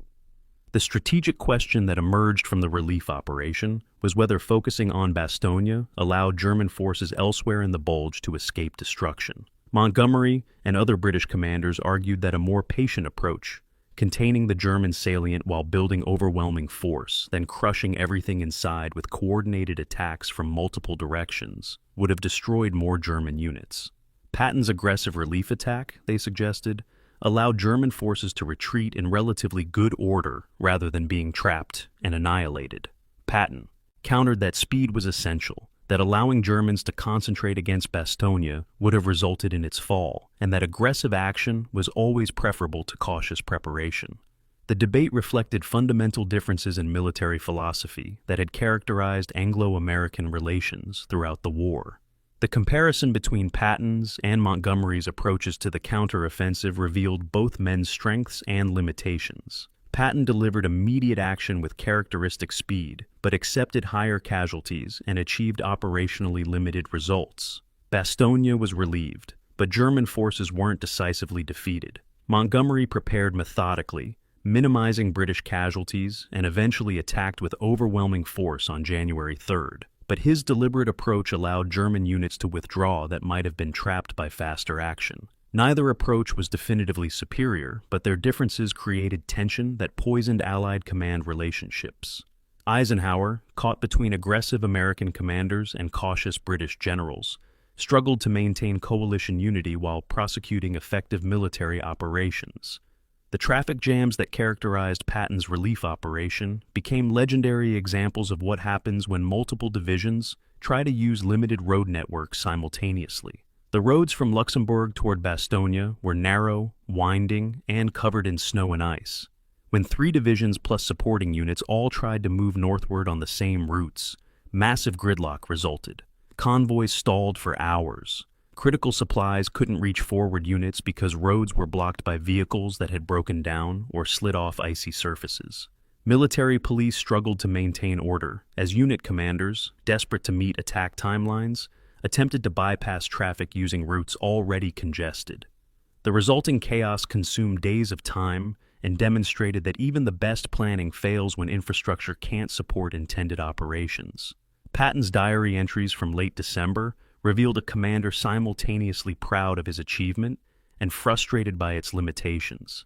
He recognized that Third Army had accomplished something remarkable in pivoting and attacking so quickly, but he also knew that the relief of Bastogne, while symbolically important, didn't destroy German forces as he had hoped. His entries bristled with criticism of Montgomery's cautious approach, Bradley's supposedly timid leadership, and Eisenhower's political constraints. They also revealed Patton's awareness that history would judge the Ardennes battle by who took credit for stopping it. His determination to ensure that Third Army, and by extension himself, received recognition for saving the situation drove some of his strategic choices and all of his public relations efforts. The ultimate assessment of Patton's Winter War requires acknowledging both genuine achievement and mythology inflation. Third Army did pivot 90 degrees and attack in 72 hours, an impressive operational achievement. The relief of Bastogne was real and significant. Patton's aggressive leadership inspired his troops and maintained pressure on German forces when other sectors were still reacting to crisis. These accomplishments deserve recognition, but the mythology that Patton alone saved the situation, that his genius was unmatched, and that other commanders were incompetent by comparison is post-war creation rather than wartime reality. The Battle of the Bulge was stopped by multiple forces across hundreds of kilometers: American infantry who held critical positions against overwhelming odds, British troops who secured the Meuse crossings, air power that returned when weather cleared, and logistics that could replace losses faster than Germany could inflict them. Patton's contribution was significant, but victory came from collective Allied effort rather than individual genius. History remembers Patton because he was quotable, controversial, and skilled at public relations. The thousands of soldiers who fought anonymously in frozen foxholes were equally essential to victory, even if their names never made headlines. The snow had stopped falling by late January 1945, revealing a landscape transformed by modern war into desolation. Villages that had stood for centuries were reduced to rubble, forests were shattered, trees splintered by artillery, hillsides cratered by bombs. The roads through eastern Belgium and Luxembourg were lined with the wreckage of combat, burned-out tanks, destroyed trucks, abandoned equipment from both sides. And everywhere, scattered across frozen fields and forests, were the bodies. American, German, Belgian civilian. The battle had consumed them all with industrial efficiency. The casualty reports compiled at SHAEF headquarters told the story in statistics that reduced human tragedy to administrative accounting. American forces had suffered 89,000 casualties, including 19,000 killed. German losses exceeded 100,000, with estimates varying widely. 3,000 Belgian and Luxembourg civilians had died, caught between armies that cared nothing for their neutrality. It was one of the costliest battles American forces fought in the Second World War, and the question everyone asked was whether it had changed anything. The equipment losses told a story of material attrition that Germany could no longer afford. 800 tanks and assault guns destroyed or captured represented nearly half of Germany's Western Front armored strength. 1,200 aircraft lost, shot down, destroyed on the ground, or crashed due to fuel shortages and inexperienced pilots, consumed the carefully hoarded reserves that were supposed to defend the Reich itself. 6,000 vehicles of all types, from motorcycles to heavy trucks, eliminated from an already inadequate transport pool. German industry, operating under constant Allied bombing and with critical material shortages, couldn't replace these losses. Each Panther that burned in a Belgian forest was one less tank available to defend the Rhine. Each Junkers transport shot down was one less aircraft to evacuate wounded from Eastern Front hospitals. The material exchange ratio decisively favored the Allies, who replaced their losses from production that outstripped consumption by enormous margins. The strategic impact assessment required evaluating not just what happened, but what didn't happen because of the offensive. Allied plans for January 1945 had called for a major offensive across the Rhine, capitalizing on autumn gains and potentially ending the war before spring. The Ardennes Offensive derailed these plans completely. Divisions intended for the Rhine assault were consumed fighting in Belgium. Supplies accumulated for crossing operations were expended in defensive battles and counterattacks. The Rhine offensive was postponed from January to March, giving Germany 2 additional months to prepare defenses, fortify positions, and attempt to negotiate surrender terms with Western allies, excluding the Soviets. From Hitler's perspective, buying 2 months of time justified the offensive's costs. The question was whether those 2 months achieved anything beyond prolonging German agony. The Eastern Front implications of the Ardennes offensive proved catastrophic for Germany. The forces committed to the Western attack, particularly the 6th SS Panzer Army, one of Germany's most powerful formations, came from reserves intended to face the coming Soviet offensive. When the Red Army launched its Vistula-Oder operation on January 12th, German defenses in Poland collapsed with shocking speed. Soviet forces advanced 350 miles in 3 weeks, reaching the Oder River barely 40 miles from Berlin. The German units that might have slowed this advance were instead fighting in Belgium or destroyed in the Ardennes. Hitler's gamble in the West ensured catastrophe in the East, and catastrophe in the East made ultimate German defeat inevitable, regardless of what happened in the West. The Belgian and Luxembourg civilian experience of the battle reflected the horror of modern warfare visited upon populations that had already suffered years of occupation. Towns changed hands multiple times, with each occupation bringing new dangers. German troops executed suspected resistance members and destroyed property suspected of aiding Americans. American artillery bombarded towns held by Germans with no ability to distinguish military targets from civilian structures. The winter cold killed refugees who fled fighting with no shelter. Families were separated, never to be reunited. The documented civilian deaths, 3,000, represented only confirmed casualties. The actual toll was likely higher, but couldn't be precisely determined in the chaos. Belgium and Luxembourg had been liberated in September, only to become battlefields again in December. The psychological trauma of reoccupation and second liberation lasted generations. The war crimes reckoning began even before the battle ended, as American investigators documented massacre sites and took testimony from survivors. The Malmedy massacre, where 84 American prisoners were murdered, became the most famous but was far from the only atrocity. Investigators documented 362 American soldiers murdered after capture, plus more than 100 Belgian civilians executed. The evidence, photographs of bodies, sworn statements from survivors, captured German documents, built an overwhelming case that would eventually result in the Malmedy trials. 73 members of Kampfgruppe Piper faced charges in 1946. Death sentences were issued, though most were later commuted. The trials became controversial as defense attorneys alleged coerced confessions and improper interrogation methods, but the fundamental facts were never seriously disputed. SS troops had systematically murdered prisoners, and command climate had enabled these crimes. The command controversy that erupted in February when Montgomery held a press conference proved that political considerations could poison military success. The British Field Marshal, speaking to journalists on January 7th, described his role in containing the German offensive with language that implied British forces had saved American troops from defeat. As soon as I saw what was happening, I took certain steps myself to ensure that if the Germans got to the Meuse, they would certainly not get over that river. The statement was factually accurate but politically explosive. American press interpreted it as claiming credit for American sacrifices. Bradley threatened resignation. Eisenhower had to personally intervene to prevent the Allied command structure from fragmenting over Montgomery's tone-deaf public relations. The controversy overshadowed the reality that both American and British forces had performed effectively and that victory came from coordination rather than competition.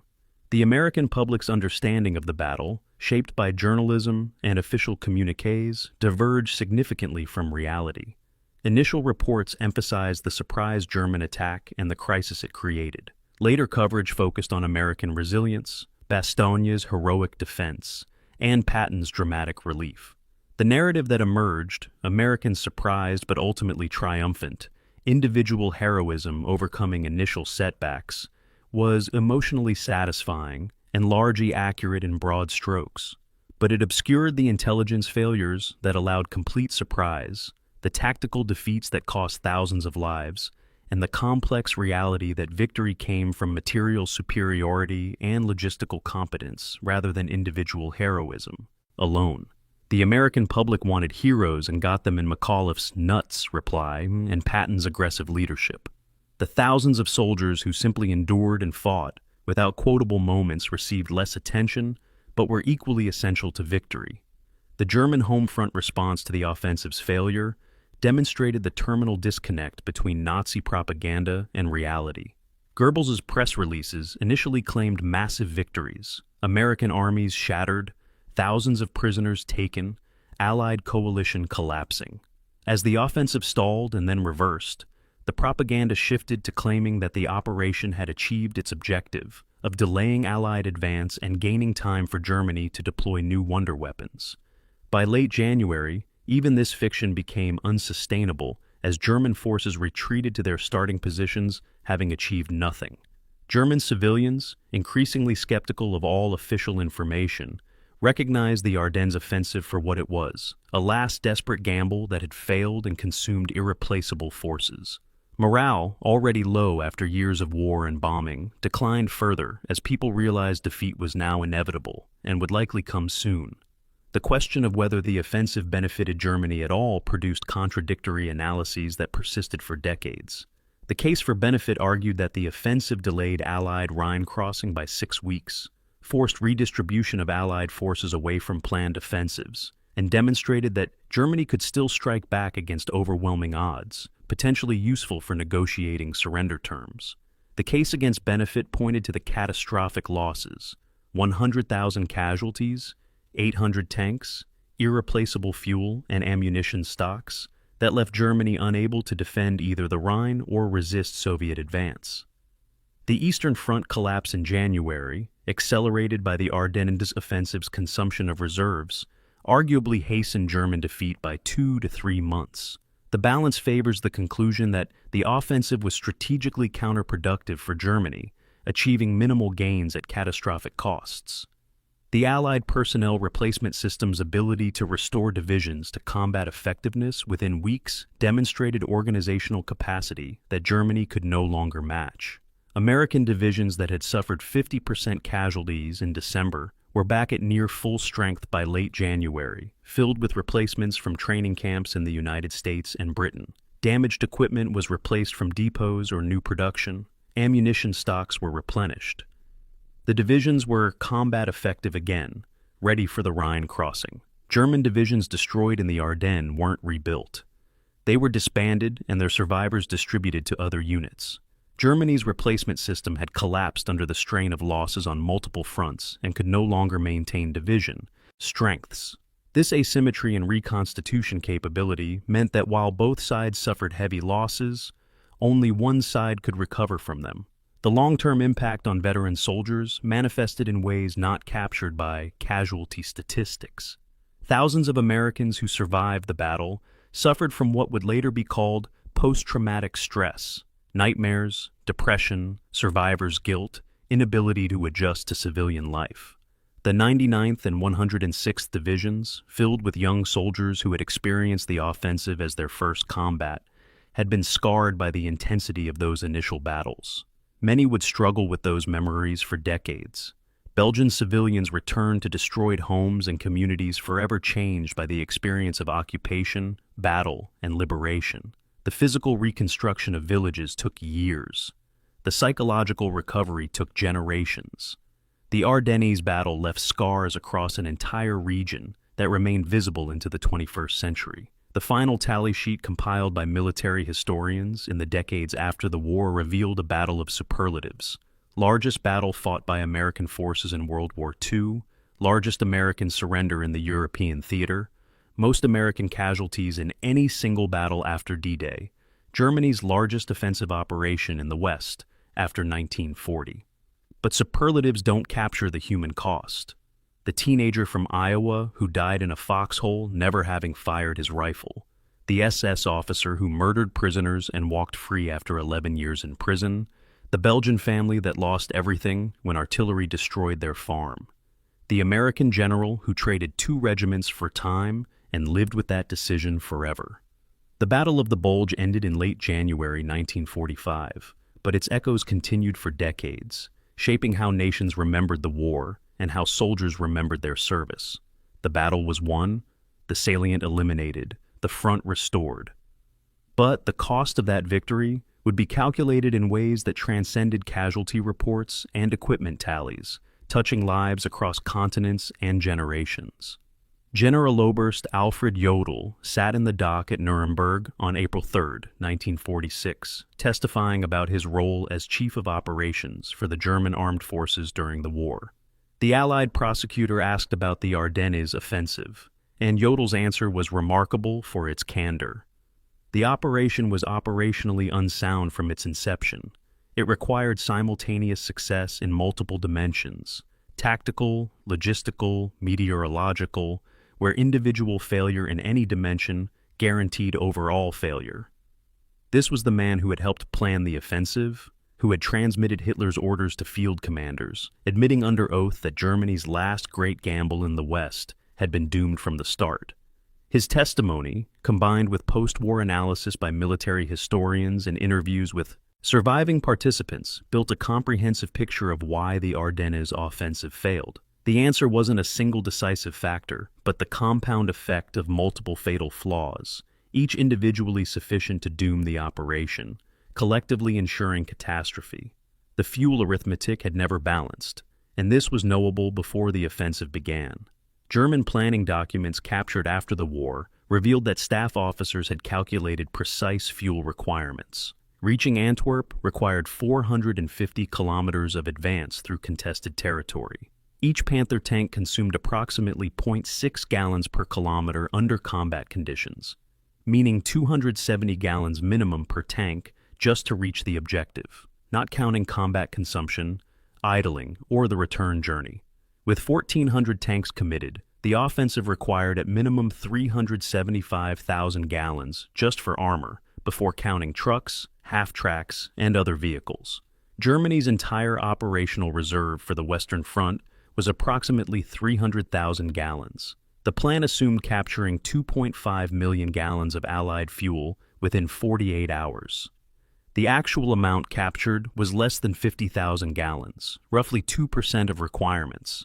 Every German officer from battalion commander upward understood these numbers. The offensive was launched anyway because Hitler insisted mathematical impossibilities could be overcome by willpower. The timeline compression represented another fundamental impossibility. German planning called for reaching the Meuse River in 48 hours, crossing the river by 72 hours, and reaching Antwerp within 7 to 10 days. This assumed continuous advance at average speeds of 15 to 20 kilometers per hour, minimal resistance, all bridges captured intact, no logistical delays, and perfect weather. Historical analysis of mechanized advances shows these assumptions were fantasy. The terrain of the Ardennes, narrow roads through forested hills with numerous river crossings, naturally channeled movement and created choke points where single disabled vehicles could halt entire columns. Even without enemy resistance, moving an army group 450 kilometers in a week through such terrain would have been challenging. With resistance, it was impossible. The actual German advance achieved 105 kilometers in 9 days, less than a quarter of the planned distance in more than the planned time. Even if fuel had been unlimited, the timeline was unachievable. The weather dependency gambled everything on meteorological predictions that couldn't be guaranteed. German planning required 7 to 10 days of heavy cloud cover, preventing Allied air operations.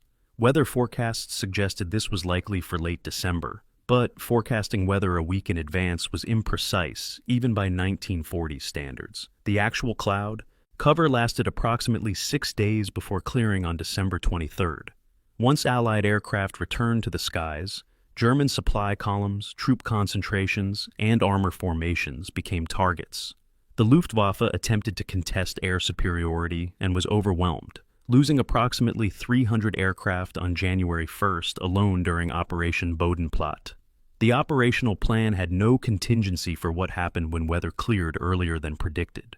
German forces were expected to simply endure air attacks while continuing operations, which proved impossible once Allied fighters and bombers dominated the skies. The Allied response speed demolished German intelligence estimates. German planning documents assumed that Allied forces would require 8 to 10 days to recognize the offensive's scope, redirect reserves, and organize coherent counterattacks. The actual Allied response time was approximately 48 hours.